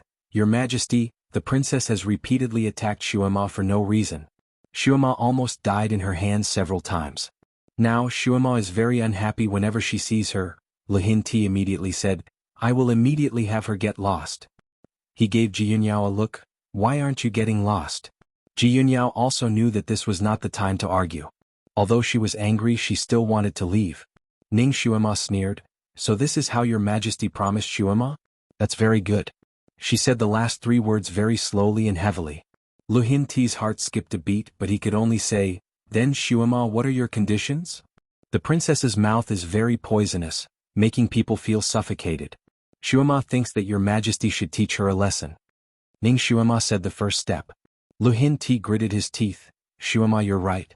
This child really needs to be taught a lesson. Guards, drag the princess down and give her 30 slaps. It was definitely an extremely shameful thing for a princess of the royal family to be slapped. What's more, the person's palms were as hard as iron palms. 1 slap was enough to make one's face red, and 2 slaps was enough to knock out a tooth. Ji Yunyao usually liked to slap people, but she liked to slap other people. She loved to use this punishment on women who offended her or her palace maids once they made a mistake. She felt inexplicably good when she saw that person being slapped into a pig's head. In her entire life she had slapped countless people. Moreover, every time someone was beaten into a pig's head, she would order people to parade them through the streets, humiliating them as much as she could. Many of the women who had been dealt with by her in this way were ashamed and angry, and many of them committed suicide, and now, it was finally her turn to be slapped. When she thought of the person's swollen and purple face, Ji Yunyao was like a cat whose tail had been stepped on. She jumped up. Imperial father, don't listen to this slut's nonsense. 60. Ning Xuema coldly spat out 2 words. Slut, what did you say? 90. Lu Hinti was about to be defeated by his stupid daughter. He immediately said, Guards, drag the princess down and give her 90 slaps. With a flick of his finger, he sealed Ji Yunyao's stupid retort to prevent the number of slaps from increasing. 2 eunuchs received the emperor's signal and came over to drag Ji Yunyao away. Unexpectedly, Ning Xuema was not finished. Your Majesty, the princess is the most honorable girl in the world. She should be virtuous, benevolent, and have a noble temperament. Princess Ji Yunyao obviously does not meet this requirement. In order to avoid being laughed at by the world, her princess title should be revoked and never be restored. Chapter 336. Some people just don't learn from their mistakes. If I don't teach her a real lesson, she won't understand that there are some people who can't be provoked. She had already offended this princess. Regardless of whether she tolerated it or not, this princess would still plot against her. Naturally, she wouldn't be polite. A drowning dog needs to be beaten up. It's best to beat it to death in one breath so that it won't bite again. Lu Hinti was stunned. He looked at his daughter whose face was already pale, then looked at his son who was lying on the bed with only 1 breath left. He steeled his heart and said, All right. I promise you. Ji Yunyao's body swayed. She didn't expect that she would end up like this today. Her pair of fiery eyes looked at Ning Xuema, but she couldn't say anything. Even if she could, she finally understood that she couldn't say anything. If she said anything, she would only be humiliating herself. She had been arrogant and despotic for so many years. Today she finally kicked an iron plate that broke her bones. She wanted revenge. Once she gained power in the future, she would definitely take revenge. She would let this stinky girl live a life worse than death. Ning Xuema, we have already promised you. Can you treat Huang'er now? Lu Hinti's tone was already somewhat unpleasant. Ning Xuema remained unmoved. She raised her head and smiled faintly. Your Majesty, I haven't finished stating my conditions. There's still more? Lu Hin-ti simply wanted to gnash his teeth, but at this time he couldn't offend this little girl. Even if he wanted to find an opportunity to punish her and teach her a big lesson, or even kill her to silence her, he had to wait until Ji Yunhuang recovered. Right now he could only follow her wishes. Shuema, what conditions do you have? Just say it directly. Lu Hin-ti didn't want to bargain with her anymore. His son's injury didn't wait for anyone. Your Majesty is still the most straightforward. Ning Shuema clapped her hands. She was the best at reading people's minds. Lu Hin-ti's little scheme couldn't escape her eyes. Thus, she very straightforwardly stated her conditions. First, slap Ji Yunyao 90 times and strip her of her title of princess, never to be reinstated. Secondly, Shuema had to decide her own marriage. His Majesty could no longer grant another marriage for Shuema. Thirdly, His Majesty had to swear to Shuema that he would not retaliate against Shuema in any way, whether now or in the future, including inciting the officials. Of course, this includes Princess Ji Yunyao as well. If the oath is violated, then the ruler of vast Sky Empire will change hands, and the descendants of the Ji clan will never be able to hold their heads high. Everyone's expression changed when they heard the last line of exits. Even Lu Hin-ti's face darkened. Ning Shuema, how dare you? Treacherous. How disgraceful. Ning Shuema, how dare you? Is he crazy? All the ministers present began to reprimand him. This girl was simply crazy. He actually forced the emperor to swear an oath. Moreover, she had to swear such a treacherous oath. This was truly the first time since the beginning of time. Ning Shuema, do you know that based on what you just said, I can exterminate your entire clan? Lu Hin-ti's body emitted a cold pressure that made everyone tremble. Exterminate her entire clan? Even if you exterminate the entire Ning clan, what does it have to do with her? Ning Shuema secretly mocked him in her heart. Even if the entire Ning clan was exterminated, she would not care. Ning Shuema calmly raised her head, as if she did not see Lu Hin-ti's terrifying aura. Your Majesty, could it be that you want to take revenge on Shuema for today's matter? Of course not. Lu Hin-ti naturally would not admit it. That's right. Since your Majesty does not have the intention to harm Shuema, why should you be afraid of swearing an oath? Chapter 337. That's it. Since your Majesty has no intention of harming Shuema, why should you be afraid of making an oath? Shuema is an orphan girl. When she is in danger, no one can support Shuema. Shuema can only protect herself. If your Majesty doesn't even give Shuema this kind of promise, even if your Majesty is benevolent and righteous and won't harm Shuema, it's hard to guarantee that others will harm Shuema in order to curry favor with your Majesty. Therefore, we can only rely on your Majesty to issue an edict to restrain the subjects. If your Majesty agrees to this condition, Shuema will naturally risk her life to save His Highness the Crown Prince. If you don't agree, then Shuema's future will be worrying. Even if Shuema is willing to save His Highness the Crown Prince, I'm afraid that she will feel uneasy. Once there is a mistake, Shuema's cheap life is nothing. But if something bad happens to His Highness the Crown Prince, Lu Hin-ti, Ning Shuema's words were reasonable and he couldn't refute it for a while. Moreover, the little girl was obviously going all out. If he forced her, it would be useless. In the end, Aiko's life was more important. Lu Hin-ti secretly gritted his teeth and agreed. Of course, he also said some high-sounding words. For example, he naturally kept his words. For Marquis Ning's face, he will give you a promise and so on.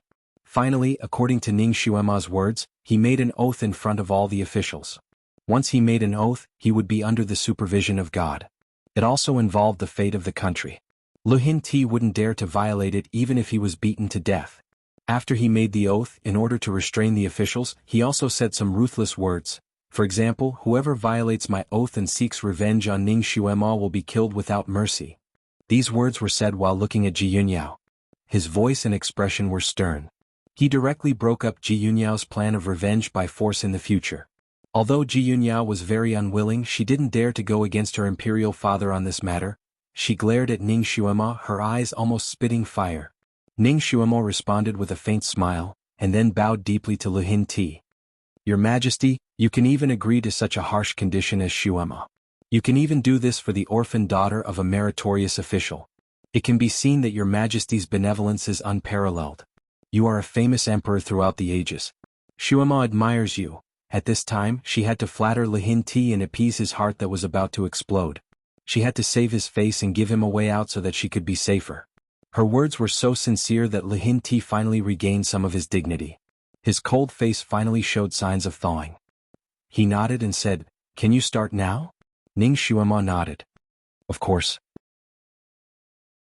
But I still need your majesty to prepare an extremely clean room as soon as possible, a medical officer to assist me, and 2 sets of thoroughly disinfected white robes." She listed a few more conditions in one breath. Lihin Ti agreed to them one by one. No matter what the imperial family prepared, they were incomparably fast. In less than half an hour, all the facilities that Ning Xuemo requested were ready. Only the medical officer was left. Lihin Ti didn't know what kind of person she needed, so he let her choose among the kneeling medical officers. Ning Xuemo wasn't polite. She tilted her head and looked at the few of them. Just as she was about to choose one that looked nimble, Divine Dr. Mo, who had been watching from the sidelines, suddenly said, "This commoner is willing to assist this young lady." Everyone was shocked when they heard this. Chapter 338. What kind of person was Divine Dr. Mo? Even if a prince wanted to be his assistant, he would still reject the most awesome divine doctor without any hesitation. A person who did not put anyone in his eyes was actually willing to be the assistant of a little girl. This time, regardless of whether Ning Xuema succeeded or not, just based on this point alone, her name would spread far and wide. Lihin Ti could not ask for anything more. Just as he was about to agree, Ning Xuema tilted her head and looked at Divine Dr. Mo. "I need someone who is extremely nimble." This was the first time Divine Dr. Mo was suspected of not being nimble. He was simply furious and proudly said, "My hands and feet are more nimble than any of the doctors here." Ning Xuema smiled. The reason why Divine Dr. Mo is willing to lower himself to be Xuema's assistant is because he wants to see how Xuema will treat him, right? Divine Dr. Mo's thoughts were seen through by her words. He was startled for a moment and his face turned red. "Could it be that you don't want others to see your treatment methods?" Ning Xuema shook her head. "It doesn't matter. I'm not afraid of people stealing my medical methods." Since Divine Dr. Mo volunteered himself, Xuema could not ask for anything more. This matter was settled just like that. While the imperial family was preparing those things, Ning Xuema first watched Ji Yunyao being slapped. With her leisurely supervising from the side, the 2 women who were administering the punishment did not dare to let go. The slaps were especially crisp and clear. After 90 slaps, not to mention that Ji Yunyao's face was already swollen beyond recognition. After watching the punishment, Ning Xuema quickly went to disinfect herself. She needed to operate on Ji Yunhuang, so her body had to be thoroughly disinfected as well. An hour later, Ning Xuema was about to enter the cleansing room. Lihin Ti couldn't hold it in any longer and asked, "Ning Xuema, as far as we know, Huanger's kindness to you can be said to be as heavy as a mountain. Your relationship with him is also very good. If we don't agree to your conditions, will you really not treat him?" Ning Xuema tilted her head to look at him and smiled. "Even if your majesty doesn't agree, Xuema will still treat him. But fortunately, His Majesty is incomparably benevolent and has agreed." Lihin Ti, Ning Xuema smiled and entered. "Your Majesty, please wait for my good news. Xuema wants absolute silence. While I'm treating the Crown Prince, Your Majesty is not allowed to enter the room no matter what you hear. You're not allowed to send anyone to disturb me. Otherwise you'll have to bear the consequences." Lihin Ti naturally agreed to this condition. He immediately ordered that no one was allowed to disturb Ning Xuema before she came out and no one was allowed to make any noise. To be on the safe side, Lihin Ti stationed elite soldiers outside the cleansing room. These elite soldiers were very nimble and walked very lightly. Not only did they guard the room like an iron bucket, but they also didn't make any noise that would disturb the people inside. Lihin Ti didn't leave either. He led the officials to personally sit in the Crown Prince's mansion's living room and quietly waited for the good news. As for the little Qilin, it contributed another Qilin scale. At this moment, it transformed into a blue cat and obeyed Ning Xuema's instructions. Bored, it rested on an armchair. In just a few days it had already lost 2 scales. It needed to recuperate well to slowly recover. Master had already promised to buy a ginseng after this matter was settled. Lihin Ti naturally noticed it. As an emperor, his information channels were naturally sensitive enough. He knew that the big blue cat in front of him was actually a Kirin beast. Kirins were auspicious beasts. If they could persuade it to return to the imperial family, then vast Sky Empire would have a greater say in this continent.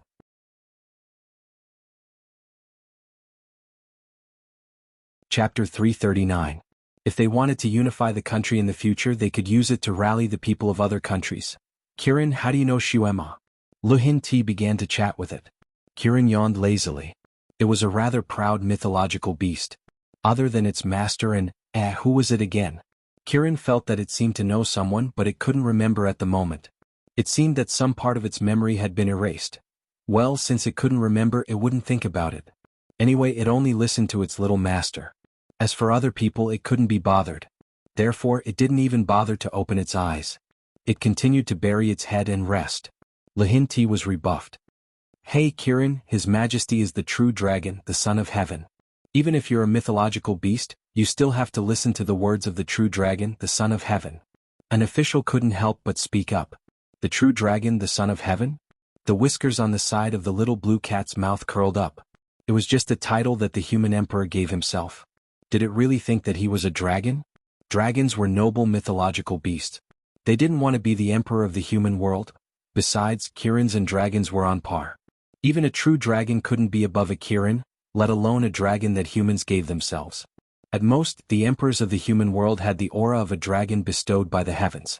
They also had to rely on the power of the mountains and rivers. For example, their ancestors were buried in the dragon's den. It was a real mythological beast, Kirin. The fake dragon emperor of the human world was nothing. The little blue cat snorted. It wasn't clear whether it was mocking or disdainful, but it continued to lie there and sleep. Lu Hin-ti was a little embarrassed. It was the first time that he had been ignored so thoroughly. The officials saw that he didn't look too good. One of them hurriedly tried to smooth things over. Your Majesty, perhaps this is just a cat and not a Kirin. Look, it hasn't even developed spiritual intelligence. It can't understand your Majesty's words. He actually said that it hadn't developed spiritual intelligence. Kirin suddenly raised its head. Its round cat eyes stared at the blind official. It sneered and finally said, "You're the one who hasn't developed spiritual intelligence. Your whole family hasn't gained sentience." After spending a long time with Ning Shuema, it had unconsciously learned many of her speech patterns. Its voice was crisp and clear, like that of a 7 or 8-year-old child, clear and bright with a hint of majesty. As soon as it spoke, even though everyone was mentally prepared, they were still shocked. Everyone turned to look at Kirin. The minister was not angry at being scolded by it. He looked at it and said deliberately, "Just because you can talk doesn't mean you are a Kirin beast. There are cat demons in this world." After all, Kirin was still young and could not stand being provoked. It immediately jumped up and said, "You are the cat demon. Your whole family are cat demons." The minister's entire family was dragged into the conversation. The surrounding ministers could not hold back their laughter, causing the minister to feel slightly embarrassed. He sneered and said, "You say you're not a cat demon. What proof do you have?" Kirin looked at him with disdain. "You are indeed a mortal with the naked eye. You can't tell the difference between a demon and a god. I have auspicious celestial aura on me, not some demon aura." Kirin, how about you show us your auspicious celestial aura? Lan Yufeng, the Chancellor of the Supreme Court, said with a smile. The little Qilin glanced at him. Lan Yufeng's appearance was handsome and refined, which was quite to its liking. It also heard that he was more polite, which made its heart feel more comfortable. Finally, it lazily stood up from the armchair and stretched. What's so difficult about that? Today I will show you my true form.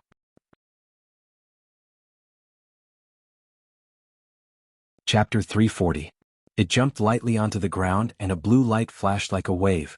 The little blue cat disappeared, and a majestic Kirin appeared in its place. It was about the size of half a horse, and its scales were sparkling under the sunlight. The 2 horns on its head were like dragon horns, and they looked like they were carved from green jade. Its eyes were beautiful almond-shaped, and its eyeballs were dark blue, like crystal-clear sapphires, shining with a glass-like luster. Its 2 whiskers trembled beside its lips, making it look even cuter. Its body seemed to be surrounded by a light blue luster, and with its movements, there seemed to be steam rising from it. It made people unable to look away. Although everyone had heard of Kirin beasts, this was the first time they had seen it in real life. Now that they saw it, their hearts were naturally shocked. Even Lu Hin-ti couldn't help but size it up. A strange light flashed in his eyes. This little Qilin was found in the territory of the vast Sky Empire, so it should belong to the imperial family. "Kirin, do you have a name?" Lu Hin-ti asked in a gentle voice, but secretly made a gesture to the guard beside him, indicating for him to find a few beast tamers. Yes, my name is Little Apple. Kirin held its head high and chest out. Lu Hin-ti frowned. This name is not mighty enough. How about I give you another name? As long as it accepted his name, it meant that it had accepted the royal family's offer. Kirin was stunned, and its eyes suddenly widened. This name was given to me by my mother. I don't want any other name. It actually had a mother? Didn't that mean that there were other Kirin beasts? If they caught other Kirin beasts, it would definitely shake the entire continent. Maybe the other 4 countries would immediately bow down to them. Since it's like this, I won't help you change your name. Little Apple, where is your home? Lu Hin-ti's voice was even more amiable. My home is in the Kirin Holy Land. Kirin was still young, and it didn't know how sinister people could be, and it didn't know the twists and turns of people's hearts. When others asked, it spilled the beans. Qilin Holy Land? Lu Hin-ti and the other ministers looked at each other.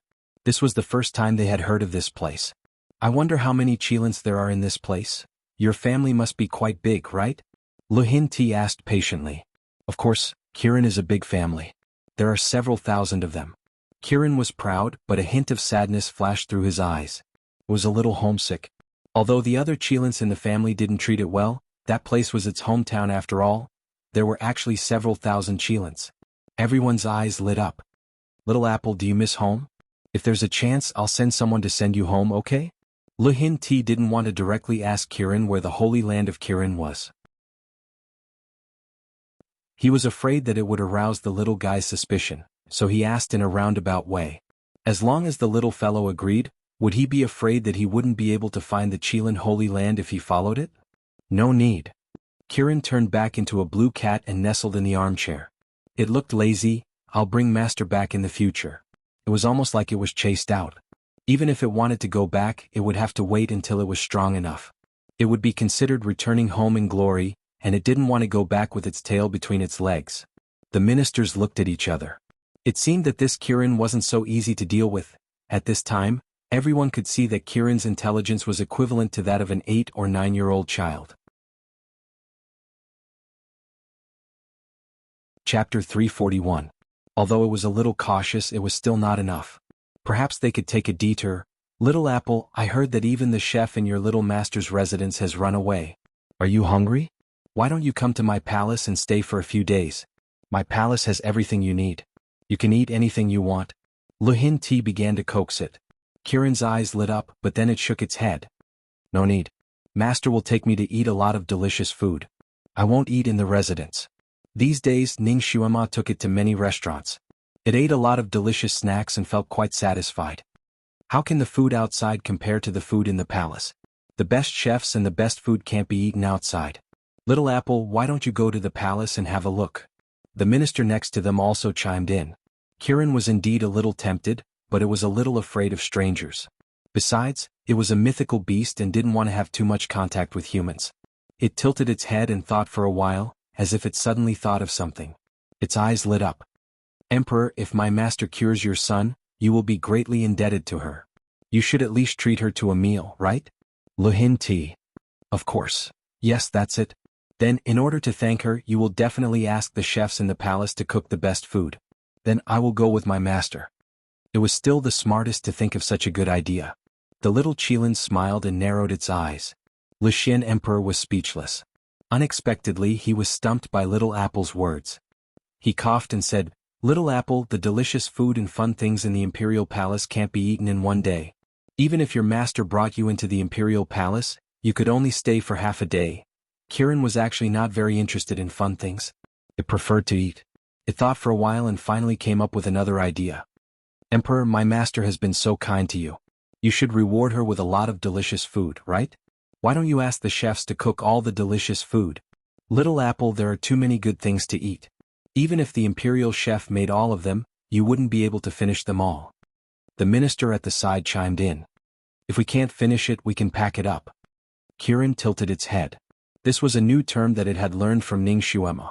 When everyone understood the meaning of pack from Kirin, they could not help but laugh. Who in the world would pack up and leave at the royal banquet? Kirin was too naive. One of the ministers explained to Kirin why they couldn't pack the food. In the end, he said to Kirin, Little Apple, even if the emperor's benevolence allows your master to pack the food, many things should be eaten while they're hot. Also, they can easily spoil. Why don't you stay in the palace and let the royal family feed you? Kirin immediately shook his head. No. I won't leave my master. It didn't want to change masters. They didn't expect this Kirin to be so loyal. Everyone looked at each other again. One of them had a serious expression and said, Kirin, you know that everyone in the world is a minister of the emperor. As long as it's within the borders of the vast sky empire, whether it's a person or an object, it belongs to the royal family. Even if your master is also a subject of His Majesty, you should be even more of a member of the imperial family. It's your fortune that His Majesty has taken a liking to you. I believe that as long as His Majesty speaks to your master, she will definitely agree and obediently offer you to the imperial family. Kirin was stunned and its eyes widened. Master would give it away. She wouldn't want it.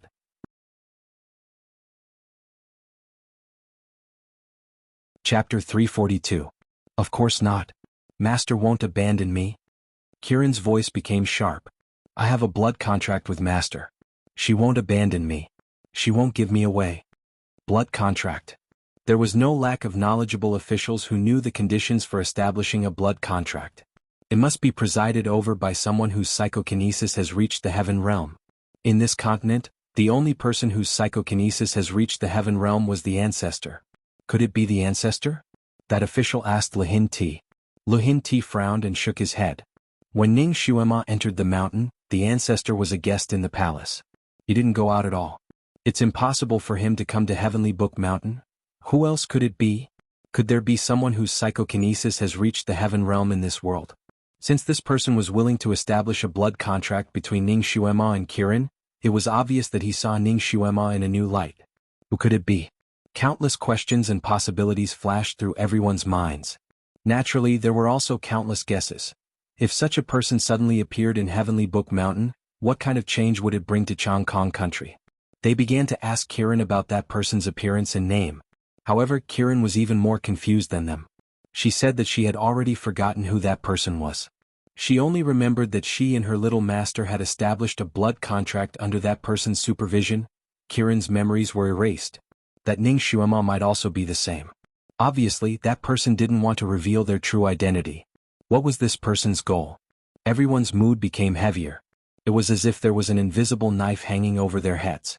They couldn't help but feel apprehensive. Lihin Ti was even more apprehensive. He originally planned to wait for Ning Xuema to come out and force her to hand over Kirin. However, he didn't dare to act rashly now. Could that person be the deity who taught Ning Xuema medical skills? Lihin Ti began to think about this problem. This immortal being so fond of Ning Xuema, he didn't know if it was a good thing or a bad thing for vast sky country. Regardless of Ning Xuema's psychokinesis, her medical skills were indeed amazing. She also had the mythical beast Kirin by her side and a mysterious master. This kind of talent must be kept in vast sky country. If the monarch of vast sky empire wanted to keep a woman, there were many ways to do so. For example, making her a concubine or bestowing a marriage to a prince or an official. But she was also a jinx. Lihin Ti did not dare to joke about his own life. He couldn't even bear to part with his own sons. His gaze fell on the ministers. Which of these ministers who had reached such a position were not shrewd? How could he not understand what Lihin Ti meant? All of them felt their hearts skip a beat. No one wanted to be cannon fodder, not even their own sons. Minister Zhua, I heard that the young master of your family is suave and romantic and his literary talent is outstanding. Your Majesty, my son's body is weak, he is a bit of a playboy. Miss Ning is not inferior to men, she won't take a fancy to my son. Minister Zhua knelt down. Don't worry, I have already promised Xuema that I won't bestow a marriage to her. However, it's good for young people to play together more. Lihin Ti had his own plans. He smiled faintly and began to plan in his heart. If Ning Xuema didn't allow him to bestow a marriage, then he would simply find a way to hold a blind date for her and let all the young talents in the country participate. He didn't believe that the little girl's heart would not be moved. As long as she liked someone, it would be easy to handle. Chapter 343. He couldn't force Ning Xuema, but why couldn't he force those talented youths? For a woman, her husband's family was her final destination. As long as she married someone from Jianghu Empire, then she would be considered as truly staying. Ning Xuema didn't expect that Lihin Ti had already started to plan for her marriage. At this moment she was busy in the clean room. This room was completely arranged according to her requirements. A narrow bed without a bed curtain was used as the operating table. A huge luminous pearl was hung above her head. Although it wasn't as bright as the magnesium light in the operating room of a modern hospital, it was still able to illuminate the fine pores on a person's body. Furthermore, Ning Xuema had cultivated her psychokinesis, so her eyesight was exceptionally good. Therefore, even without modern equipment, she was still able to see clearly. Divine Dr. Imo looked at Ning Xuema with a complicated gaze. He had never seen anyone treat a patient like this before. Obviously, it was only his chest that was injured, but Ning Xuema ordered him to strip Ji Yunhuang naked. She even used strong alcohol to thoroughly wipe his entire body.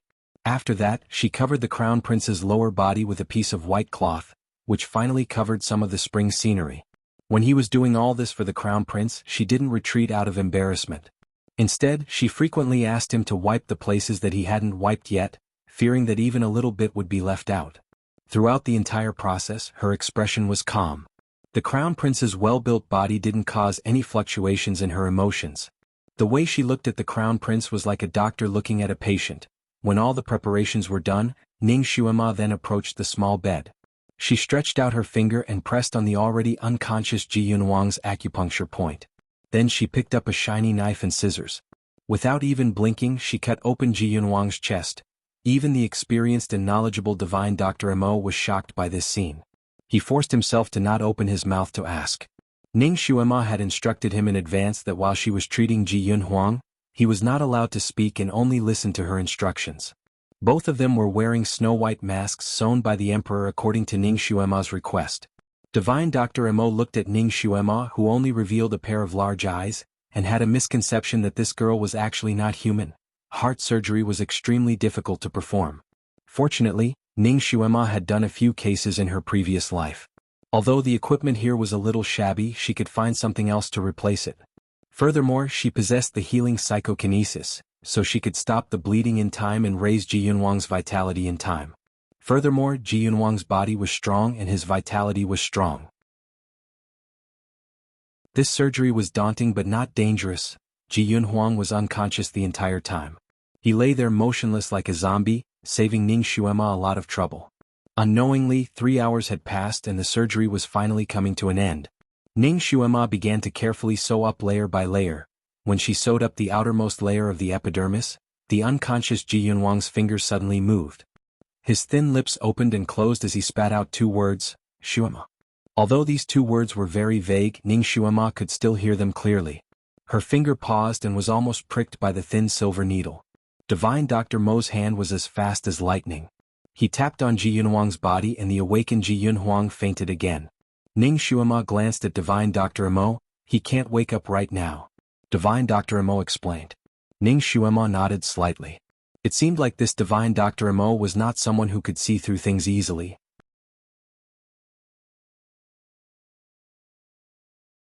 Chapter 344. Her suturing skills were very good, and it was obvious that she was a veteran.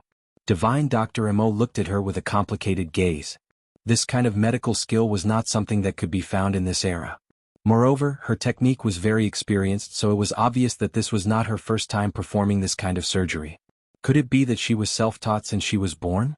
When Ning Xuema fed Ji Yunhuang a piece of sparkling blue thing, the entire surgery was officially completed. After 10 hours of surgery, even though Ning Xuema's physical strength was not bad, she still felt extremely tired. She moved her hands and feet and went to the side to wash her hands. Then she turned around to look at Ji Yunhuang. The Qilin armor was indeed a divine item. His wound was already showing signs of healing. She believed that not long after, even the scar would not be left behind. It would not destroy the beauty of the crown prince's perfect chest. Although his face was slightly pale, his breathing was much more stable than before. Divine Dr. Mo took his pulse again. After carefully looking at it, he looked at Ning Xuema with disbelief in his eyes. Ji Yunhuang's heart was actually connected perfectly. Furthermore, it was flawless. His heartbeat was strong and it was not like before when it seemed to be breaking and stopping. Furthermore, the goo poison could no longer be detected. It was obvious that she had already removed it. Ning Xuema yawned. Damn it, she was so tired. It had been a long time since she had performed this kind of surgery. She looked out of the window and saw that it was already the morning of the second day. When Ning Xuema walked out of the door, the little eunuch who was waiting outside the door had already rushed to report to the emperor. The emperor led a group of officials and rushed over like a gust of wind. Master. Kirin ran especially fast and almost jumped into Ning Xuema's embrace. Just now, its master had ordered it not to disturb her, so it did not dare to use its telepathy to ask its master about the situation. Xuema, how is Huang'er? Lu Hinti's voice was also trembling. Fortunately, I did not disappoint you. Ning Xuema replied simply. She patted Kirin's head and said, Good girl, turn back into your original form and carry me back. She needed a good rest. Lu Hinti's heart, which had been hanging in the air for a long time, finally settled down. He didn't have time to talk to Ning Xuema and wanted to go in. Your Majesty, he can't see anyone yet. If you go in, you'll bring the germs with you. I will call on him at this hour tomorrow. I've already told Divine Dr. Emo all the precautions. I'm tired, so I'll head back first. Ning Xuema had already mounted Kirin's body. Divine Dr. Emo poked half of his body out of the clean room and nodded towards Lu Hinti, proving that what Ning Xuema said was true. Lu Hinti was finally relieved and immediately ordered, Men, prepare a palanquin with 8 carriers and send Miss Ning back to the residence. I will reward you handsomely later. Ning Xuema was carried back to Marquis Jingyuan's residence in a palanquin with 8 carriers. Along the way, the sound of gongs was heard. It was early in the morning, so it attracted the attention of many commoners. Lu Hinti was very generous and gave her several chests as a reward, which followed behind the palanquin. Ever since Ning Xuema had transmigrated, she had been frequently unlucky. If she wasn't being chased, she was being forced to marry, and then she was being despised. Now she could finally hold her head up high. She felt that her bad luck had finally passed and now the good times had come. She had sharp eyes and ears now. Although the discussions outside were chaotic, they could not escape her ears. She still heard a few words. These commoners' discussions were not very creative. They were all kinds of envious, puzzled, and felt that it was inconceivable. Chapter 345. The conversation between two of them reached her ears, causing her to open her slightly closed eyes. This Marquis Jingyuan's daughter can be considered as a salted fish turning over a new leaf today. The reward for this banquet is so much. From today onwards, she won't have to worry about wearing gold and silver anymore. Whoever marries her, it will also be worth it. Marry her? Brother Lu, you must be joking. She is the ancestor and great master Han Shangyue personally called her a jinx. Whoever marries her will jinx her. Do you still want your little life after marrying her? Actually, even if she is a jinx, so what? I heard that she is quite beautiful, has great medical skills and also has money. If such a woman marries home, even if she jinxes me to death, I would be willing. Brother Lu, don't tell me you are tempted by her? You want to marry her so that you won't have to struggle for a few decades? That's right, your Lu clan is already in decline. If you marry her, get her family property and let the entire Lu clan live a good life, sacrificing you would be worth it. I am not doing this for her family property. I just feel that she is quite pitiful. If no one wants her, I can reluctantly do it. Ning Xuema pulled open the curtain of the sedan chair, revealing half of her face and swept a glance at the two people. They were two passing scholars. At this moment they were standing in the crowd, commenting on the sedan chair. Suddenly they saw half of Ning Xuema's face. Their hearts trembled and half of their bodies went limp. This little girl was really beautiful, especially when she smiled at them. Brother Lu, she is looking at me. Brother Zhang, you are mistaken. She is clearly looking at me. The two people suddenly felt that if they could marry such a girl, even if they died immediately, it would be worth it.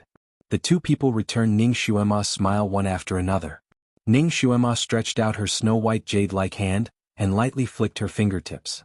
The two people felt their palms go numb. They lowered their heads to look and unexpectedly, there were 2 melon seed shells lying in their palms, melon seed shells thrown by the beauty. The beauty specifically threw melon seed shells at them. Was she interested in them? The two of them held the melon seed shells tightly, as if they were holding some kind of treasure. The corners of Ning Xuema's lips curled up slightly. The two of them would soon discover that the melon seed shell wasn't an ordinary melon seed shell. Instead, it had been added with something else. They would pay the price for talking too much today. Their bodies would itch for 7 or 8 days. She was about to put down the curtain when she suddenly sensed something. Her gaze turned towards the second floor of a small, elegant building by the street. There was a guardrail on the second floor and a man was sitting by the railing. He was clearly on the second floor, not too far away, but Ning Xuema couldn't see his face clearly. She could only see his azure robe fluttering in the breeze. Beside him was a small red clay stove. On top of the stove was a small odd-looking flask. White mist was rising from the flask, enveloping half of the man's figure in the faint mist. Green ant new fermented wine, red clay small stove, night wishes for snow. Can you drink a cup? When Ning Xuema saw him, this ancient poem immediately appeared in her mind. She only felt that this poem matched this person very well. Although it was the beginning of autumn, and the autumn tiger was raging, it definitely wouldn't snow. However, that person sat there, with the bustling world behind him, and he seemed to be isolated from the world. He was cold and indifferent, untainted by the snow and frost of the world. Although that person only had a silhouette, Ning Xuema still recognized him. Han Shanhua, the art sage who threw her out of the window and even gave her the title of Jinx. Why was this bastard here?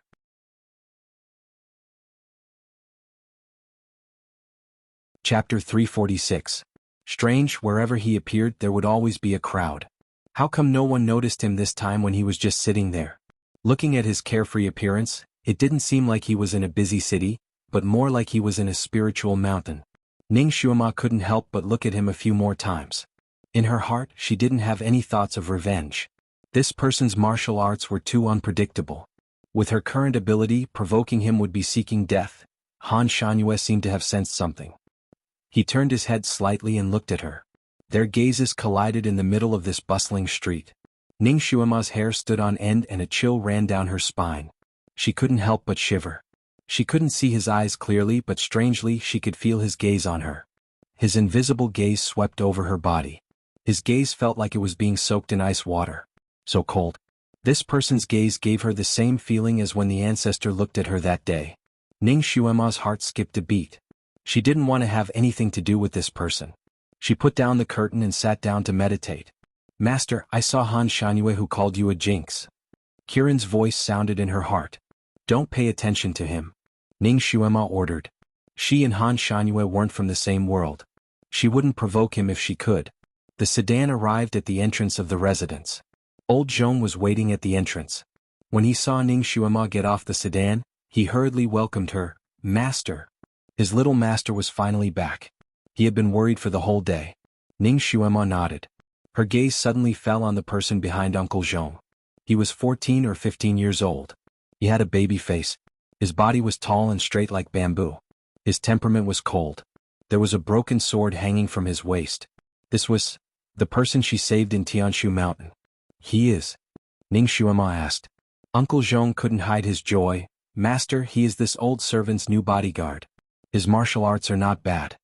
Ning Xuema looked at his pale face. Did he come here to repay a debt of gratitude? Or did he have other motives? His injuries healed quickly. The young man bowed slightly to her but didn't say anything. Ning Xuema did not expose him for the time being. This time, Lihin Ti had not only rewarded her with some jewelry and money, he had also rewarded her with 6 imperial guards, 2 maids, 2 cooks, and even a gardener. These people had naturally heard of Ning Xuema's reputation of being a jinx. They were also afraid of being cursed by her. However, they could not disobey the emperor's orders. If they did not come, they would die immediately. Therefore, no matter how unwilling they were, they had to follow along. Ning Xuema left these people to old Zhong. She went in to take a shower, had breakfast, and then dove into the bedroom to sleep for a whole day. By the time she woke up, it was already sunset. Old Zhong sent someone to bring her dinner. As expected of an imperial chef sent by the inner palace, the food he made looked, smelled, and tasted good. After Ning Xuema and Kirin ate heartily, a maid came to clear away the leftover food. Kirin ate until its mouth was covered in oil. It was also very satisfied. It patted its stomach and said, "This imperial chef's food is really good. No wonder the old emperor used this to tempt me." Ning Xuema looked at it. Tempt you? Yes, master. The little Qilin's memory was quite good, so it told her everything that the old emperor and the civil and military officials had said to it at that time.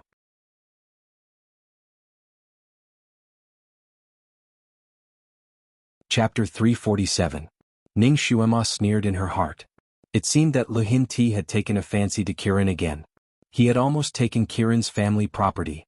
If he didn't know that she had a blood contract with Kirin, the old emperor would have shamelessly asked her for it, right? Little apple, people's hearts are sinister. If you don't want your family to be exterminated, you must never tell anyone where your hometown is. You must never reveal even the slightest bit, do you hear me? Once the news of Kirin's holy land was completely leaked, it would bring endless carnage to that place. Kirin nodded. I know. That year that big brother also said the same thing. So it still had this bit of precaution. Ning Xuema let out a sigh of relief. At the same time, she recalled the prince sealed inside the stone spirit's stomach. It seemed that the prince's character wasn't bad. He was also the ancestor's disciple, but he was much stronger than that Yi Qing one. She didn't know why, but she felt that she had forgotten something. Little Apple, who helped us set our blood contract? She felt that there was another person who had been in the stone spirit's stomach with her. But no matter how hard she tried, she couldn't remember who it was. Kirin blankly shook its head. I forgot. I only remember that it was an expert. Of course it was an expert. Otherwise, how could they set up a blood contract that only Heaven Realm cultivators could set up? What kind of expert? Do you still remember what he looked like? Kirin shook its head. I don't remember. She and Kirin both lost their memories of that expert at the same time. Did that expert erase her and Kirin's memories before he left? Ning Xuema couldn't figure it out no matter how much she thought about it, so she simply stopped thinking about it. If that expert really wanted to harm her, she wouldn't be able to avoid it, so it was better to deal with all changes by sticking to the status quo. She gave Kirin a few more instructions, then waved her hand to let it go out and play by itself. She also walked out of the door. She discovered that she had only slept for a day, but the Marquis's mansion had already changed its appearance. The servants that the old emperor had bestowed upon her were already performing their duties. Some were weeding, some were patrolling, and some were sweeping. Ning Xuema took a stroll around the Marquis's mansion. No matter where she went, everything was in order. Everyone was doing their own thing. Especially those few imperial guards, some were patrolling, some were following behind her from afar, and some were resting. Their arrangement was very methodical. Ning Xuema's heart skipped a beat. She called old Zhong over. Uncle Zhong, who arranged for these people? Master, it's the newcomer Shiju. He really has some skills. In half a day he managed to tame these thorny guards. Uncle Zhong's tone was full of praise for the young man. This servant that delivered itself to his doorstep was too awesome.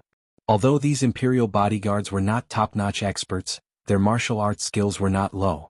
Furthermore, he felt that he was from the inner palace, so he refused to submit to old Zhong's orders after coming here. They didn't dare to disobey the emperor's orders, but they still didn't put old Zhong in their eyes. There were also those imperial chefs, palace maids, and gardeners. Which one of them was easy to deal with? After entering the Marquis's mansion, they didn't want to do anything at all. They all acted as if they were begging for favors, and they even laughed at old Zhong who wanted to divide the work for them. Of course, they looked down on the newly arrived half-grown child, Shiju.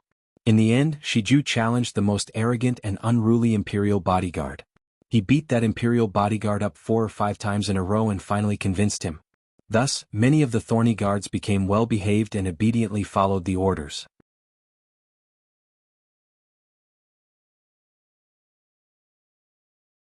Chapter 348. It had to be said that Shiju was a very talented leader. In just one day he was able to get Marquis Jingyuan's residence on the right track. Everyone was doing their own thing without any chaos. Talent? This child was a talent. Uncle Zhong's mouth kept praising him. Ning Xuema pondered for a moment before instructing Uncle Zhong to call the talented youth into her hall. After a moment, the youth walked in with large strides and bowed to Ning Xuema. Ning Xuema sized him up. The youth's posture was tall and straight like a jade tree. He had a handsome but slightly pale baby face. Although his appearance was 80% similar to number 2's, the 2's temperament was not the same.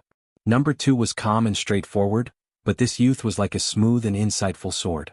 Although his appearance did not reveal anything, there was a faint, elegant and noble air about him. It seemed that his background was not ordinary. Ning Xuema's gaze fell on the treasured sword at his waist. The old scabbard did not have anything special about it.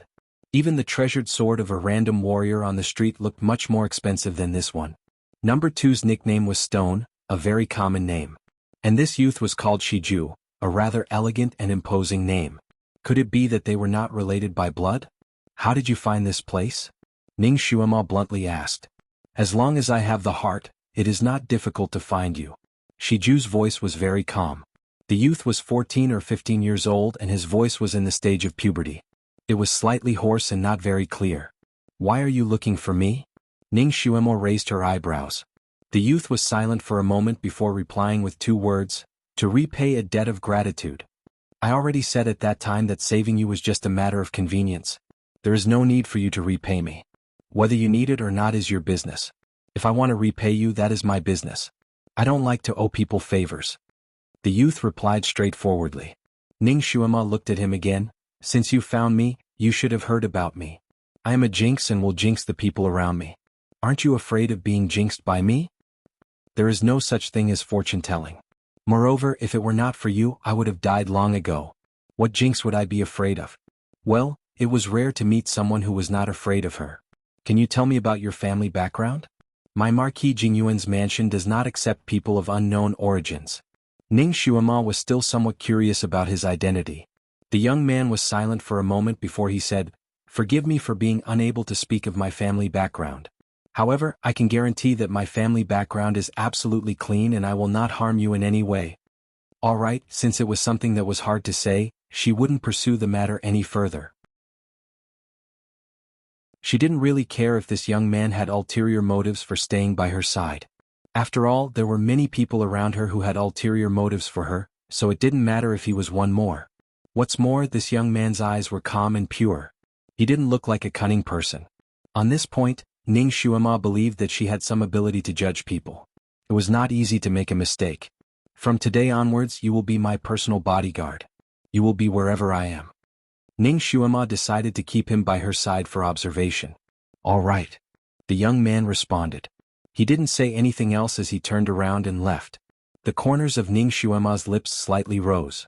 This young man shouldn't be a person who was under someone else. He definitely wasn't a servant. Otherwise he would have answered yes, and not all right. What kind of identity would he have? She yawned. Forget it, who cares what his identity is? As long as he doesn't hinder her from scheming against him.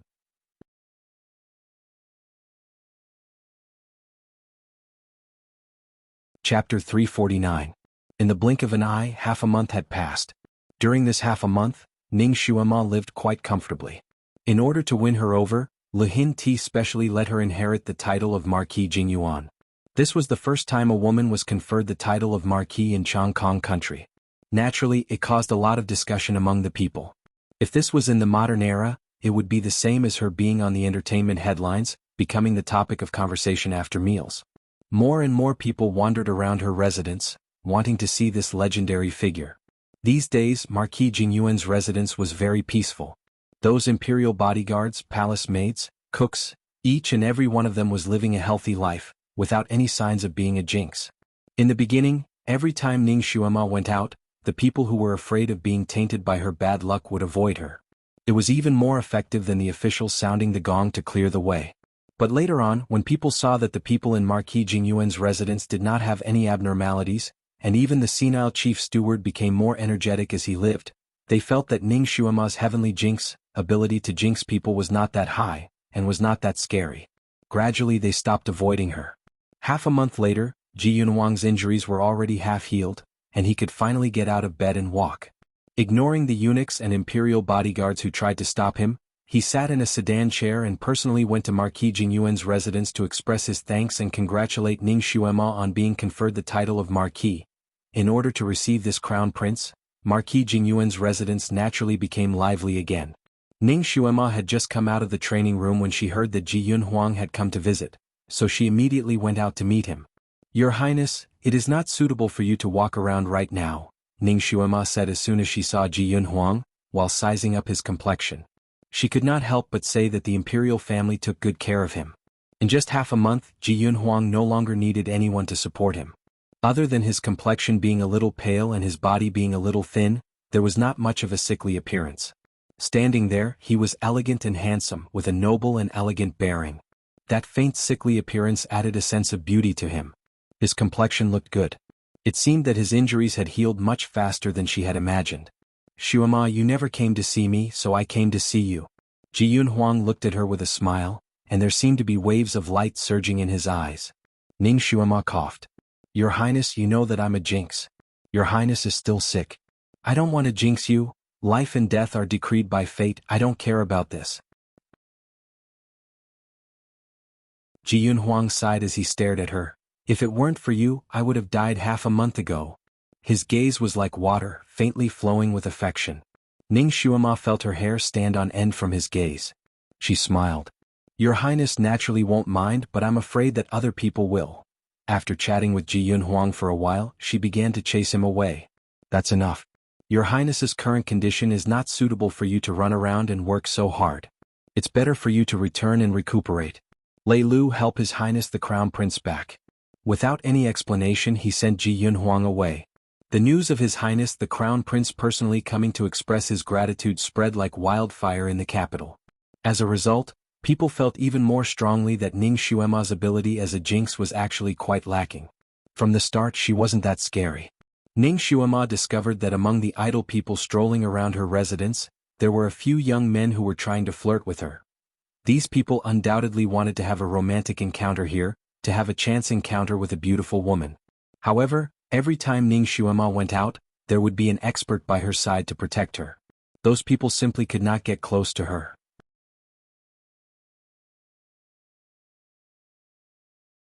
Chapter 350.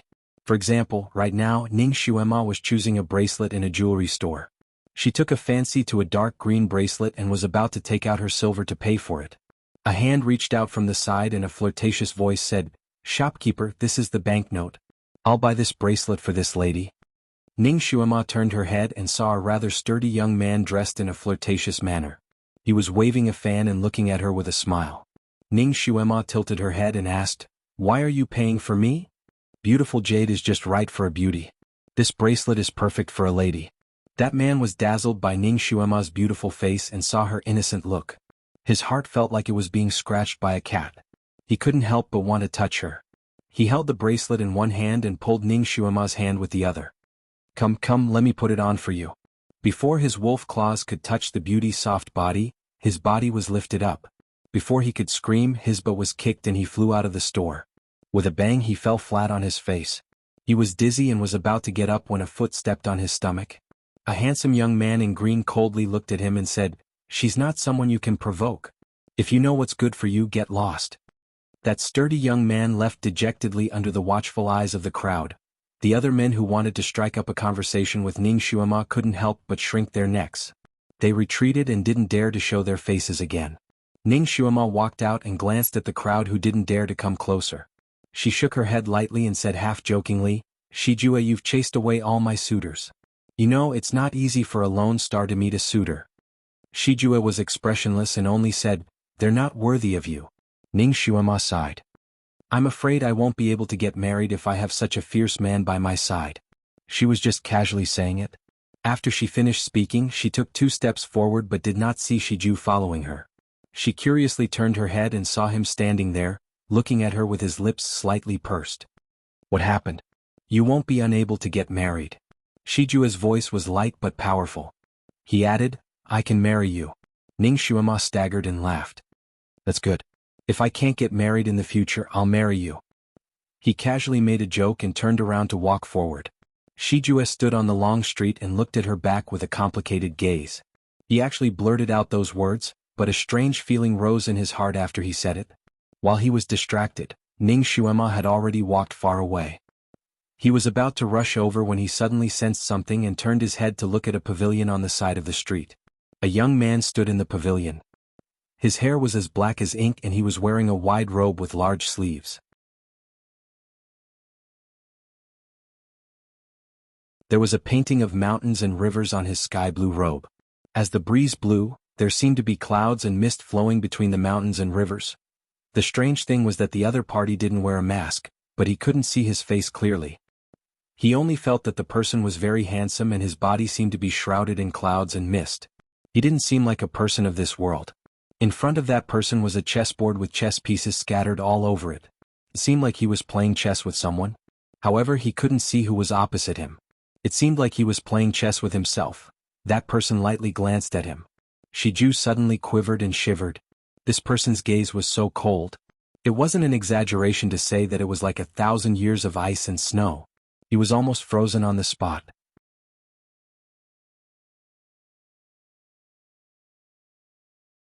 Chapter 351. Shijue, why are you in a daze? Keep up. Ning Xuema saw that he didn't catch up and couldn't help but call out to him. Shijue seemed to have woken up from a dream and hurriedly caught up. He was one step behind Ning Xuema. What were you looking at just now? Why are you in a daze? Ning Xuema was puzzled. Shiju usually had the appearance of a mature young man. It was rare to see him lose himself in thought. I was looking at that person. He's a little strange. Shijue replied and couldn't help but look in that direction again. Strange person? Ning Xuema followed his gaze but didn't see anything. What strange person? Why don't I see him? She turned her head and found that Shijue was looking in that direction with his eyes wide open in disbelief. He's gone? The quaint pavilion and the picturesque young man had disappeared without a trace in an instant. There was only one clothing store in that direction and there were many people bustling in front of it. Could it be that he was seeing things? Shijue couldn't help but rub his eyes and look in that direction again. He still didn't see that person. He was bewildered. It was broad daylight. Could it be that he saw a ghost? Or was it a mirage? What did you see? Ning Xuema was curious. There weren't many things that could make Shijue lose his composure. Shijue said 2 words and stopped. Recently, he had been practicing martial arts a little diligently. Maybe he was seeing things. He didn't want to say it and make Ning Xuema worry. Nothing. I'm probably a little nervous and my eyes are playing tricks on me. Ning Xuema looked at him suspiciously and didn't ask any more questions. This child's mouth was very tight. If he didn't want to say something, even if you used a hammer, you wouldn't be able to pry it open. Besides, she wasn't interested in strange people. Since she came to this world, she had met enough strange people and was already used to it. Okay, let's go. Ning Xuema looked up at the sky. It was almost noon. Little Apple, what do you want to eat today? She asked the little blue cat on her shoulder. The little blue cat's eyes immediately widened in excitement. Let's go to the Drunken Immortal restaurant's roast duck today. The food at the Drunken Immortal restaurant was indeed very good. Ning Xuema nodded and headed towards the restaurant. The blue sea and the rolling white clouds. There was a lush island in the middle of the sea. Faint clouds and mist gathered and dispersed around the island, making the island appear and disappear from time to time. It was like the legendary Fangjiang Tai. Strange flowers and trees were everywhere on the island. In the shade of the green trees, there were several places with overhanging eaves and arches. Obviously there were people living there. There was a small pavilion at the highest point of the Immortal Island. The gazebo was agarwood colored, ancient and full of ancient charm. There were 3 people sitting in the pagoda. 2 people played Go while the other watched from the side. Of the 2 people playing Go, the person on the left had black hair that was like satin. It was scattered behind him, almost reaching the ground. He was wearing a sky blue robe with a faint painting of mountains and rivers on it. His appearance was very clear and he was holding a white Go piece in his right hand. There was also a man sitting opposite him. He was dressed in a wide moon-colored robe. His eyes were charming and his appearance was stunning. His right hand was lazily waving a fan with a beautiful woman drawn on it. He looked very charming and unrestrained. The person watching from the side was a beautiful woman. She was dressed in a snow-white veil and had long hair like seaweed. There was a soft flower branch casually tied up on her head. There were little yellow flowers on the flower branch that were about to bloom. Her pair of watery eyes seemed to ripple like a lake when they turned. She was also holding a round fan in her hand. She was sitting on the side and watching the game with a smile on her face.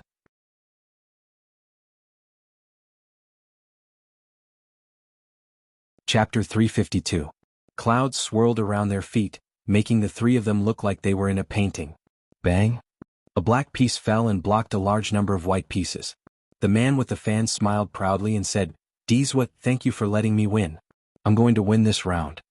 The man opposite him seemed to have been distracted, but this voice pulled him back to reality. He glanced at the chessboard and saw that the black pieces were strong while the white pieces were weak. The situation was indeed unfavorable for him. "Dizwa, you seem to be absent-minded just now. What were you thinking about?" The fan brother knocked on the chessboard with his fan with a gossipy expression. "What do you think?" The man called Dizwa calmly continued to think about his next move and casually placed another piece. "I saw that you used a microscopic technique to look at a place of mortals. What did you see?" The fan brother was clearly very observant. He also placed a piece. Since victory was already in his hands, he played more casually. The woman watching from the side also looked at Dizwa with a hint of curiosity in her eyes. "Yes, Dizwa. The place you opened looked like the capital of the vast Sky Empire. Didn't you just come back from there?" Could it be that there is something strange in that empire? She also took a look. Aside from the buildings, she only saw a young man in green. Take a guess? Dizwa clearly didn't want to say more. You weren't looking at a little girl, right? Did Dizwa's peach blossom? The fan brother closed his fan.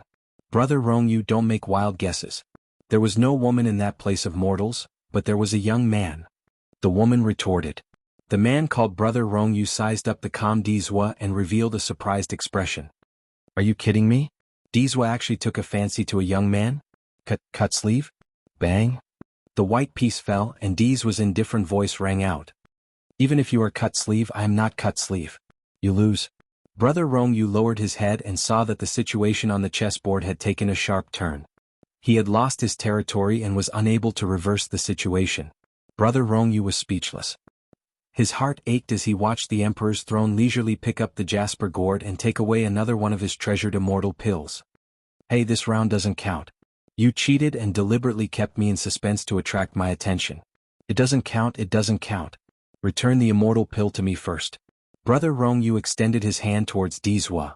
Dizwa simply ignored him and tapped the chessboard with his finger. Still want to play? Your Majesty. Of course. Brother Rongyu said, I have to win the elixir back. The corner of Dizwa's mouth twitched, but he didn't comment. The two continued to play chess. Halfway down, Dizwa absent-mindedly asked, Tianlan, how many wind fruits do you have left? What are you doing? Rongyu Tianlan cast a sidelong glance at him. You've used up more than half of the Tianfeng fruits that I've accumulated for 100 years. Now that Dizwa's power has recovered, you don't need to worry about my fruits anymore, right? Dizwa gently tapped the chessboard and said, the heavenly wind fruit will spoil if left out for too long. So Dizwa came here to waste so many of my fruits for my own good? You're afraid that I won't be able to finish them and will waste them? Rongyu Tianlan gritted his teeth. Tianlan, your IQ has increased a lot. Dizwa praised him. The girl next to him looked at Rongyu Tianlan's dark face and laughed. Dizwa is right. Tianlan, the three of us have always been on the same page. Since your fruits are good medicine for Dizwa's recovery, there's no harm in contributing a few. In any case, you won't be able to finish them.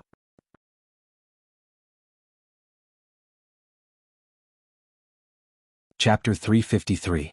Rongyu Tianlan glanced at the girl and said, I knew you were biased toward him. Actually, a few fruits are nothing. I'm just curious as to why Dizwa suddenly became so weak. What happened to you in Vast Sky Nation? This is the first time this has happened, so I am very curious. Anyway, Dizwa, since I've contributed so many fruits, can you help me clear up my doubts? I have been bored for almost a month now. The girl's bright eyes also fell on Dizwa's face. She clearly wanted to know. Dizwa didn't raise his head. He continued to look at the chessboard and asked indifferently, do you really want to know? The other two nodded. Their appetites had been whetted. I am not telling you. Dizwa's words extinguished their little flame of gossip. Bang. Dizwa placed a white chess piece and decided the game. Rongyu Tianlan, you have lost again. Rongyu Tianlan was speechless. His attention was diverted again. This two-faced Dizwa took advantage of his weakness again. He had been tricked. Therefore he could only watch as the last spirit pill in his jade gourd was taken away by Dizwa. Rongyu Tianlan closed his fan and said, Come, let's play another game. This time, no matter what Dizwa said, he wouldn't be distracted. Dizwa waved his sleeve and the chessboard disappeared. He lazily stood up and said, You lose 9 out of 10 games. You should practice your chess skills again. Rongyu Tianlan was speechless. Dizwa, can you be more two-faced? Aren't the children's chess skills pretty good? It's just that you are frequently cheating today. I have stayed here for so long. It is time for me to leave. Dizwa slowly walked down from the pavilion, winning all his treasures and then leaving just like that. This really made him feel uncomfortable. Dizwa, out of consideration for the loss of so many spirit pills, can you tell me what you were looking at earlier? Rongyu Tianlan's gossipy cells hadn't been extinguished. Dizwa turned around and glanced at him. For the first time he explained, I found a talent. Wow, there was almost no one who could be called a talent by this arrogant Dizwa. Could be said to be a miracle. Rongyu Tianlan's eyes lit up. Talent? What kind of talent? Dizwa, is that the green-clothed youth from before? The young girl also asked. Dizwa didn't answer and only said, he can be considered an all-rounder. What a pity. He seemed to have thought of something and a faint light flickered in his eyes. To be called an all-rounder by Dizwa, how shocking was he? Rangi Yuishinlin couldn't help but ask, "What's a pity?" Dizwa didn't say anything else and only said, "You can guess for yourself." Dizwa, can you be any more shameless? Rangi Yuishinlin was defeated by Dizwa. How could she leave him hanging like this? You just found out? Dizwa leisurely replied. He walked under a fruit tree and waved his sleeve, causing the last fruit on the tree to fall into his sleeve. He then added, "I can be even more shameless." Rangi Yuishinlin, Dizwa's figure gradually disappeared into the boundless sea of clouds.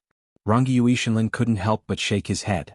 He turned around and saw the young girl standing in the same place, looking in the direction where Dizwa disappeared. She seemed to be in a trance.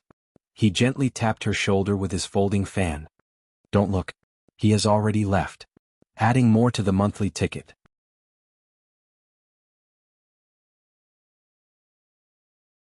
Chapter 354. A hint of sadness flashed across the girl's pretty face. She finally retracted her gaze and sighed softly. Rangi Yuishinlin glanced at her and couldn't help but shake her head. "Yunshi, since you like him, why don't you pursue him?" The girl's pretty face turned red. "I'm not." "Don't talk nonsense." Rangi Yuishinlin waved her fan and chuckled. "You're not?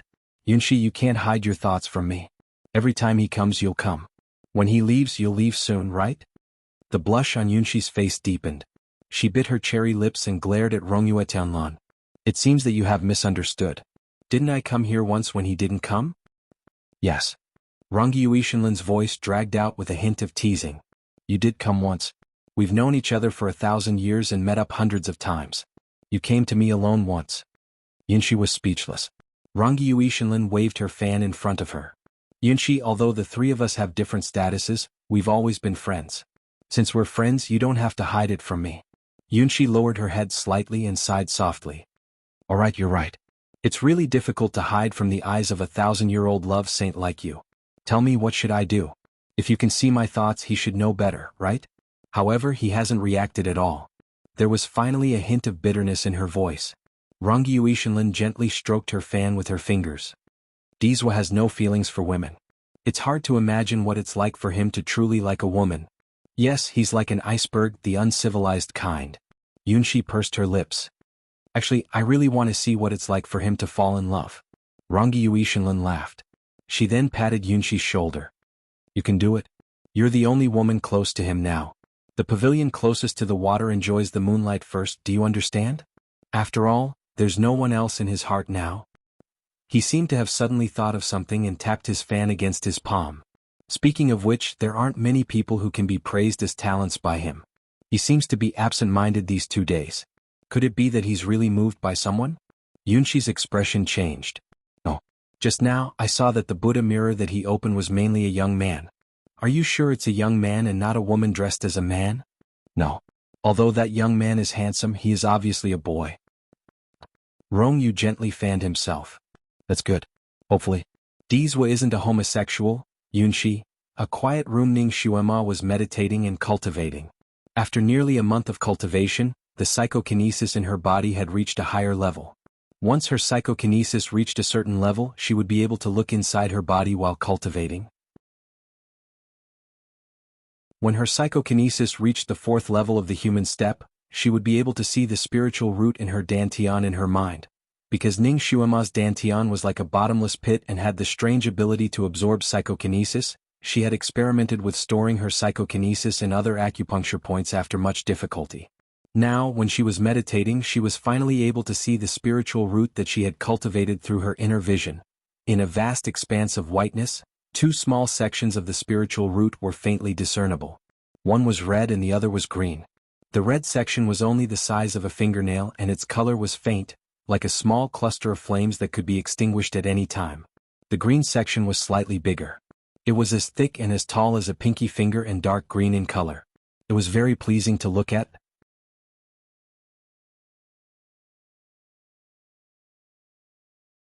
Chapter 355. She actually had wood and fire dual spiritual roots. Ning Shuema was overjoyed. She already knew a lot about psychokinesis in this world and knew that there were very few people who had wood and fire dual spiritual roots at the same time. When this kind of person cultivated their psychokinesis to a certain level, they wouldn't even need a pill furnace to refine medicine. They could just use their hands. There were very few doctors in this continent, and those who had wood and fire dual spiritual roots were even rarer. They were the targets of all the sects, powers, and countries. She really wasn't a waste. It was just that her dantian was a little strange. Speaking of which, what was in her dantian? How could it have the ability to devour psychokinesis? Ning Xuema's heart was filled with curiosity, and she tried to use her inner vision to observe that place. As expected, she saw a patch of darkness. That place was like a huge black hole and she couldn't see clearly. She urged her psychokinesis to move forward a little. Suddenly, her dantian shook and the small wave of psychokinesis that she urged was sucked into that black hole. Ning Xuema was caught off guard. Her vision turned black and her divine sense turned dark. Her entire body seemed to have been sucked into a dark fog and she couldn't distinguish north from south. Her heart was shocked and she subconsciously wanted to run out. However, the suction force was too strong. Her divine sense was too weak and she couldn't break free at all. While the sky and earth were spinning, she sank deeper and deeper into the black fog, but she couldn't see any way out. Damn, she wouldn't enter the legendary Qi deviation, right? To be eaten by her own dantian, that was too strange. Ning Xuema simply stopped struggling and let that force take her into the depths of the black abyss. She couldn't perceive the passage of time in her mind, and Ning Xuema didn't know how long she had been in that black abyss. The black fog in front of her gradually thinned out. Her divine sense could finally see a little bit of things. She also saw something. No, it wasn't something. It should be a person. A small person, the size of a fetus that hadn't fully formed yet, was lying in an even thicker black fog, swaying slightly. Ning Xuema was speechless when she saw the small fetus. Ever since she had transmigrated, she seemed to have an affinity with children. There were many children by the ancestors' side. Kirin was a child and, as she seemed to know, another child. Who was he? She still couldn't remember. He stopped thinking about it and just stood there looking at the small fetus. Looking at the half-curled body lying there, she couldn't tell if it was a man or a woman, nor could she make out his facial features. Was there anything more frightening than finding a small fetus in his dantian? Fuck. She couldn't have gotten pregnant before marriage, right? Ning Xuema shuddered silently. Weren't children conceived in the womb? This was the first time she had seen it in her dantian. He was simply a weirdo who could not be any weirder. What was even worse was that she herself was the weirdo. Since she had seen it, she might as well take a good look and see what was going on with the fetus. Spiritual consciousness could do whatever it wanted. Just as she thought of it, she felt that she had already walked in front of the fetus. This fetus looked like a 3-month-old human fetus and was much smaller than a suckling mouse. It was very small and there was a light black protective membrane around it, and this protective membrane was in the inky black fog. Ning Xuema subconsciously stretched out her hand to touch the fetus. But she suddenly withdrew her hand.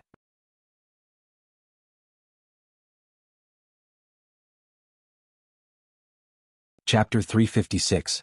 So hot. The temperature was at least 60 to 70 degrees Celsius. How could a fetus be so hot in its mother's body? While she was still in a daze, she suddenly saw a small opening on the fetus's face that looked like a mouth. It seemed to be smiling. Ning Xuema shivered. Just as she was about to retreat, she suddenly felt her body go numb. She staggered and her body fell towards the fetus. She felt that her palm had touched the fetus's body and was pressing on the fetus's open mouth. Then she could only watch as her hand was completely sucked into the little mouth, followed by her forearm. The small mouth was burning hot, as if it was going to melt her consciousness. Ning Xuema was shocked. She tried to struggle free with all her might, but she couldn't. In a moment of desperation, her body suddenly lit up. That little mouth that could swallow people suddenly trembled, and it hurriedly spat out her arm. Ning Xuema took the opportunity to step back. She felt that her heart was about to jump out of her chest. What the fuck is this monster? 2 slits slowly appeared on the small monster's face where its eyes should be. Ning Xuema clenched her fists tightly. She could feel a pair of sharp and cold eyes sweeping towards her through the slits. It seemed to be sizing her up. You are. A cold voice suddenly sounded in Ning Xuema's consciousness. She could not tell the gender of the voice, but she could feel that the owner of the voice was powerful and ruthless. Who are you? Ning Xuema blurted out. Me. Haha, you'll know sooner or later. The voice laughed with a touch of eeriness. Now you can go out. Following the last sentence of the voice, Ning Xuema's vision suddenly turned black. Her consciousness floated out of the dark abyss. Ping ping pang. The sound of metal clashing against metal woke Ning Xuema from her stupor. She opened her eyes with sweat dripping down. She realized that she was still in the quiet room where she practiced martial arts. The sound of fighting outside could not be ignored. I don't mean any harm. I just want to see Miss Ning. A person's voice entered Ning Xuema's ears. She's not someone you can meet just because you want to. Another cold voice sounded. It was Shiju's voice. He was now Ning Xuema's personal bodyguard. Every time Ning Xuema cultivated in the quiet room, he would protect her in the dark, ensuring that she would not be disturbed by anyone. Ning Xuema wiped the cold sweat off her forehead and sighed. Shiju, let him in. I recognize him. The sounds of fighting finally stopped. A moment later, a man in black pushed open the door and entered. He cupped his hands towards Ning Xuema and said, Miss Ning. Shiju came in almost at the same time as him and stood in front of Ning Xuema without batting an eyelid. He coldly said to that person, She is now Marquis Jingyuan. You can call her Marquis. That person paused. As expected, he bowed towards Ning Xuema and said, Marquis Ning. Ning Xuema said, Number 1, there's no need to be so courteous. What business do you have with me? That man in black was the 6th Prince Ji Yunhao's bodyguard number 1. He was also very straightforward. This one took the liberty of coming here to inquire about a person from Marquis Ning. Ning Xuema did not bat an eyelid. Who? Marquis Ning has seen that person before. Number 2. He was ordered by His Highness to protect Marquis Ning when Marquis Ning went into the mountains. Now that Marquis Ning has returned, he has not returned. This one has been searching for him for several days, but there is no trace of him. Does Marquis Ning know where he is now? Ning Xuema lowered her eyes. She did not want to hide it from him. He's dead. He was captured by the golden-eyed eagle and brought to the 9th peak.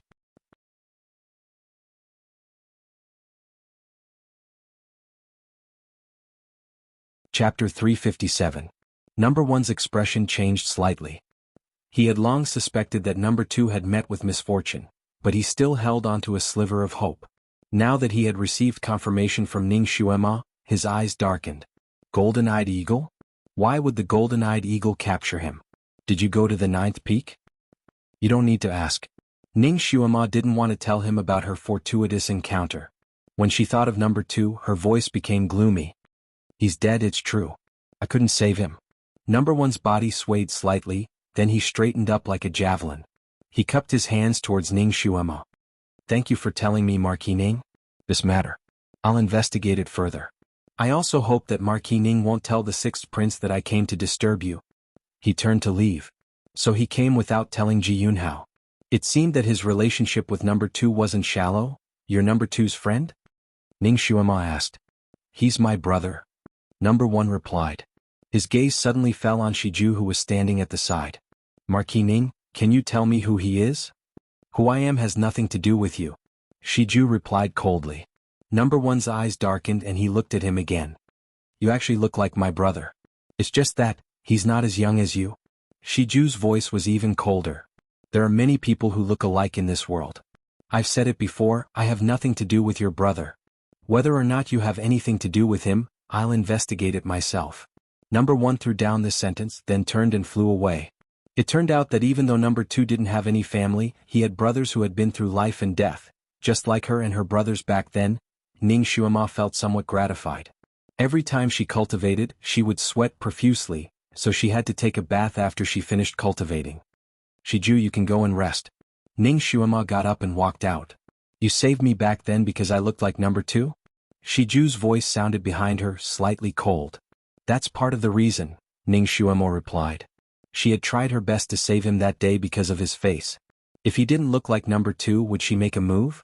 You should be making a move as well, right? It was just that she wouldn't put in so much effort to gather the heavenly ice grass for him. I'm not him. Shiju paused for a moment, his voice even colder.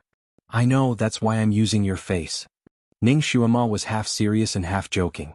You should be glad that you have such a face. It saved your life. At this moment, Ning Xuema had already walked to the door. Do you like him a lot? Shiju's voice was emotionless. I do. He's like a brother in my heart, the kind that goes through life and death together. Ning Xuema stretched herself. You're using me as his substitute?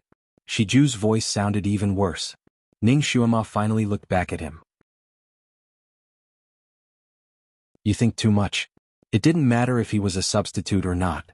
You are you and he is he. You can't replace him. In this world no one could replace anyone. However, in Shiju's ears, Ning Xuema's words seemed to have another layer of meaning. His fingers slowly clenched by his side. You're saying that I'm not as good as him? What kind of blind spot was this awkward child thinking today? Ning Xuema was too lazy to argue with him, so she waved her hand. Shiju, you're probably too tired and thinking too much. Alright, you can go down. I still have to take a bath and I still have to go to that damn garden party tomorrow.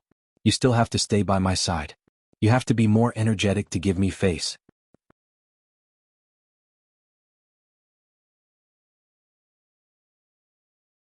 Chapter 358. Get someone else to accompany you. It's best if it's that number 2. Shiju said before he turned around and disappeared in the blink of an eye. Ning Xuema was speechless. Did he take the wrong medicine? Or was it because he was still in the rebellious phase of his youth? He was indeed a child with an unbalanced temper. Ning Xuema felt that Lihin Ti must be crazy. He finally kept his promise not to give her any random marriage, but he started to frequently matchmake for her. After he conferred her the title of Marquis, although he did not let her attend court meetings, he often ordered her to participate in some activities of the children of officials. For example, Kuju competitions, horse racing competitions, martial arts competitions. Ning Xuema was, after all, a transmigrator, so she was quite curious about some of the ancient activities, so she also participated in a few of them with great interest. Thus, she got to know many children of officials. These children of officials were handsome, cultured, valiant, and strong. There were all kinds of styles, and they were like male peacocks spreading their feathers in front of her. However, every time these people saw her, their expressions were a little strange, as if they had seen a scourge, and they all avoided her. During Kuju and horse racing, they were all timid and did not have the hot-blooded vigor of young people. It was as if they did not want to win and only wanted to be inconspicuous, as if they wanted to be invisible. If Ning Xuema took a few more glances at someone, that person's face would turn pale, as if he was about to die. They were afraid that Ning Xuema, the jinx, would take a fancy to them. Ning Xuema participated once and understood what the old emperor wanted to do. He could not bear to part with his son, but he did not want to let go of a talent like her, so he forced these children of officials to hang around her. Whoever she liked would be forced to marry by the old emperor. After understanding Lihin Ti's thoughts, Ning Xuema only felt that it was funny.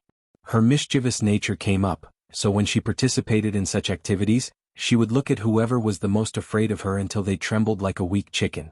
She then retracted her gaze reluctantly. Life was boring and it wasn't bad to find such fun. Every time after attending an event, Lihin Ti would always call her to his side and lovingly ask her which young master she had a good impression of. On the other hand, Ning Xuema always had an enigmatic smile on her face. She didn't show her emotions, nor did she say who was good. Whenever Lihin Ti questioned her closely, she would sigh softly, "These children are not bad, but they are not as good as the crown prince." Her words made Lihin Ti completely speechless. He didn't dare to answer her and could only smile kindly and let her return to the fu. After Ning Xuema had participated in such activities 4 or 5 times, Lihin Ti finally understood that such activities were useless. This little girl seemed to like handsome men. Then it occurred to him to organize a literary society, a garden party. He ordered all unmarried children of 7th ranked and above officials to attend. Those who were already married could also attend. If Ning Xuema was the only one in a group of young men, it wouldn't be appropriate. Thus, the young ladies of the officials were also ordered to attend. When the time came, Lihin Ti would also be there to liven things up. Ning Xuema pondered. How was this a garden party? It was clearly a blind date. In order to keep her, the old emperor was willing to spend a lot of money. He even pretended to be the old man under the moon and acted as a matchmaker. Ning Xuema had been living a comfortable life recently. Every day, apart from practicing martial arts and refining medicine, she would also go shopping. She was also quite bored, so it was good to be able to attend such a banquet and see the excitement of those people.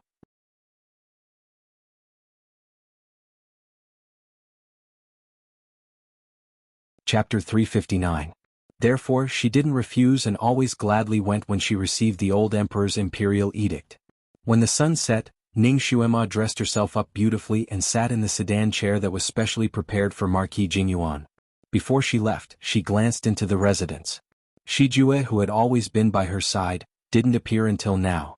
Did she drive him away in anger? Because she hadn't seen him for a day, she had asked old Zhong. Old Zhong told her that Shijue had left the residence since last night and hadn't returned. Shijue's whereabouts had always been mysterious. Even if he stayed in the residence, he often disappeared without a trace. However, whenever Ning Xuema went out or met with any danger, he would definitely appear like a door god. Today was the first time this had happened. Did he really leave? Ning Xuema shook her head and got into the sedan chair. She had indeed told Shijue that he could leave at any time and that she wouldn't restrict his freedom. However, wasn't it too disloyal to leave without even saying goodbye? He was still a child. Kirin, on the other hand, was not separated from her at all times and was lying beside her at this moment. Its heart had long been hooked by the delicious food that might appear at the banquet. At this moment, it was chattering non-stop with Ning Xuema about what it wanted to eat. The sedan chair quickly arrived at Qinfang Garden, which was the place where the emperor held the garden party. Qinfang Garden was also a royal garden and its nature was similar to the summer palace of the Qing dynasty. It was independent of the palace and was the place where the royal family held elegant literature and poetry gatherings. When Ning Xuema arrived, there was already a row of carriages and sedan chairs parked at the entrance of the garden. Ning Xuema got down from the sedan chair and the head eunuch at the entrance welcomed her in. It was indeed a royal garden. Every plant, tree, pavilion, and pavilion inside was ingenious and imposing. Ning Xuema arrived relatively late. Along the way she met many young masters and young ladies from noble families. She knew some of them and some of them she didn't. The gatherings she had attended this month weren't in vain. She met some familiar faces. Whenever she met someone she knew, she would nod with a smile.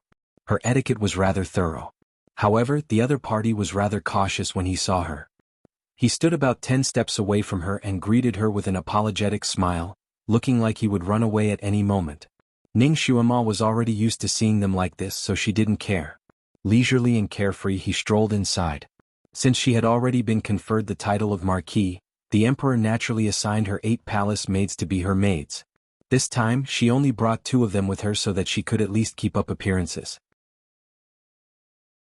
However, she felt that they were a burden to her, so she let them play by themselves. She felt more at ease wandering around on her own. Since it was a garden, there were naturally many flowers and plants. All kinds of flowers and plants either slanted out or swayed in the flower beds. Ning Xuema enjoyed the scenery on both sides as she walked. She was very interested in strolling around the garden. Kirin, on the other hand, was a little unhappy. It had sharp ears. Wherever Ning Xuema passed by, there would always be some gossip behind her. She's the newly conferred Marquis Jingyuan? She's pretty? So what if she's pretty? She's a jinx who brings misfortune to her husband. Whoever marries her will die quickly. Recently, the emperor seems to be looking for a husband for her. I heard that as long as she likes him, the emperor will bestow a marriage. That's right. That's why my father quickly arranged a marriage for me. Kirin didn't know how many similar words it had heard. It crouched on Ning Xuema's shoulder and was very angry. It wanted to give those gossipers a claw.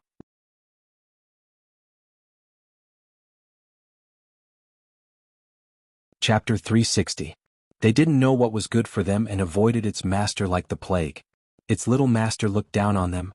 Master, when Kirin grows up in the future, I will marry you as the Kirin queen and let these stupid humans go to hell.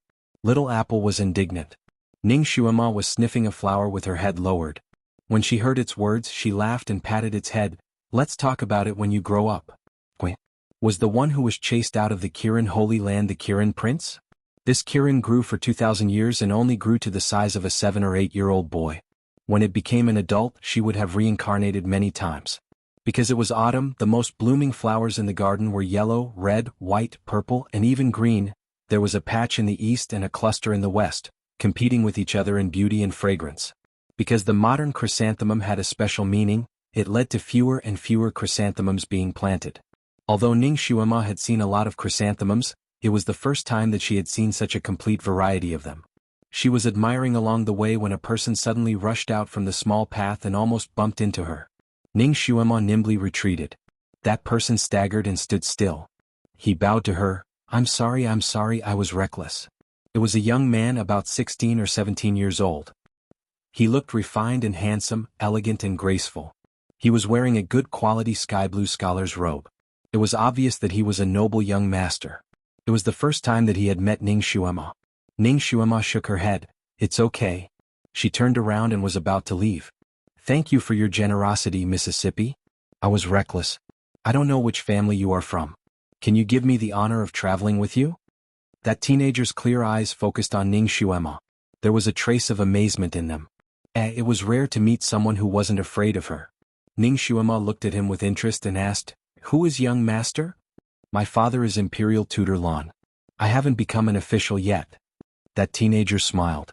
"How is the Supreme Court official Lan Yufeng related to you?" "He is my elder brother." It turned out that the young miss had also heard of his brother's name. "My name is Lan Luxiao and my courtesy name is Yayan. Miss, you can call me by my courtesy name." Ning Xuema nodded. "Good name." She walked forward. Lan Luxiao was stunned for a moment before he steeled his heart and followed her. "May I know your name, miss?" Lan Yufeng, such a strict official, actually had such a romantic and young younger brother. Just as Ning Xuema was about to say her name to scare him, a voice suddenly sounded not far away. "Yayan, this young lady is now a popular figure. She is the newly conferred Marquis Jing Yuan, Miss Ning Xuema." The voice was crisp and clear. It was a young girl. Lan Luxiao was stunned. He couldn't help but take a step back. Ning Xuema turned around and looked in the direction of the sound. There was a pavilion there, and there were 3 men and 4 women standing in the pavilion. They were all dressed rather extravagantly. It was a combination of a handsome man and a beautiful woman. The person who spoke was a young girl with a long face. She had met Ning Xuema once before. She seemed to be a marquis daughter. As for the few people beside her, some of them looked familiar while some of them were completely unfamiliar. At this moment, 7 pairs of eyes were looking in their direction. It was obvious that they wanted to watch a good show. Lan Liuxiao's handsome face was slightly red. After taking 2 steps back, he bowed to Ning Xuema in a panic. "So it is Marquis Ning. I have been presumptuous just now." He escaped in a hurry and ran to the pavilion. "Brother Huang, Brother Meng?" He greeted those people one by one. "You're tuning in to the Han Li's Wuxia Adventures YouTube channel. We're so grateful for your support, and don't forget to subscribe to join us on this incredible journey through captivating stories. Your generosity through donations truly makes a world of difference, as it's the primary source of revenue that allows me to expand and enhance this channel for you. Thank you from the bottom of my heart for being a part of this adventure."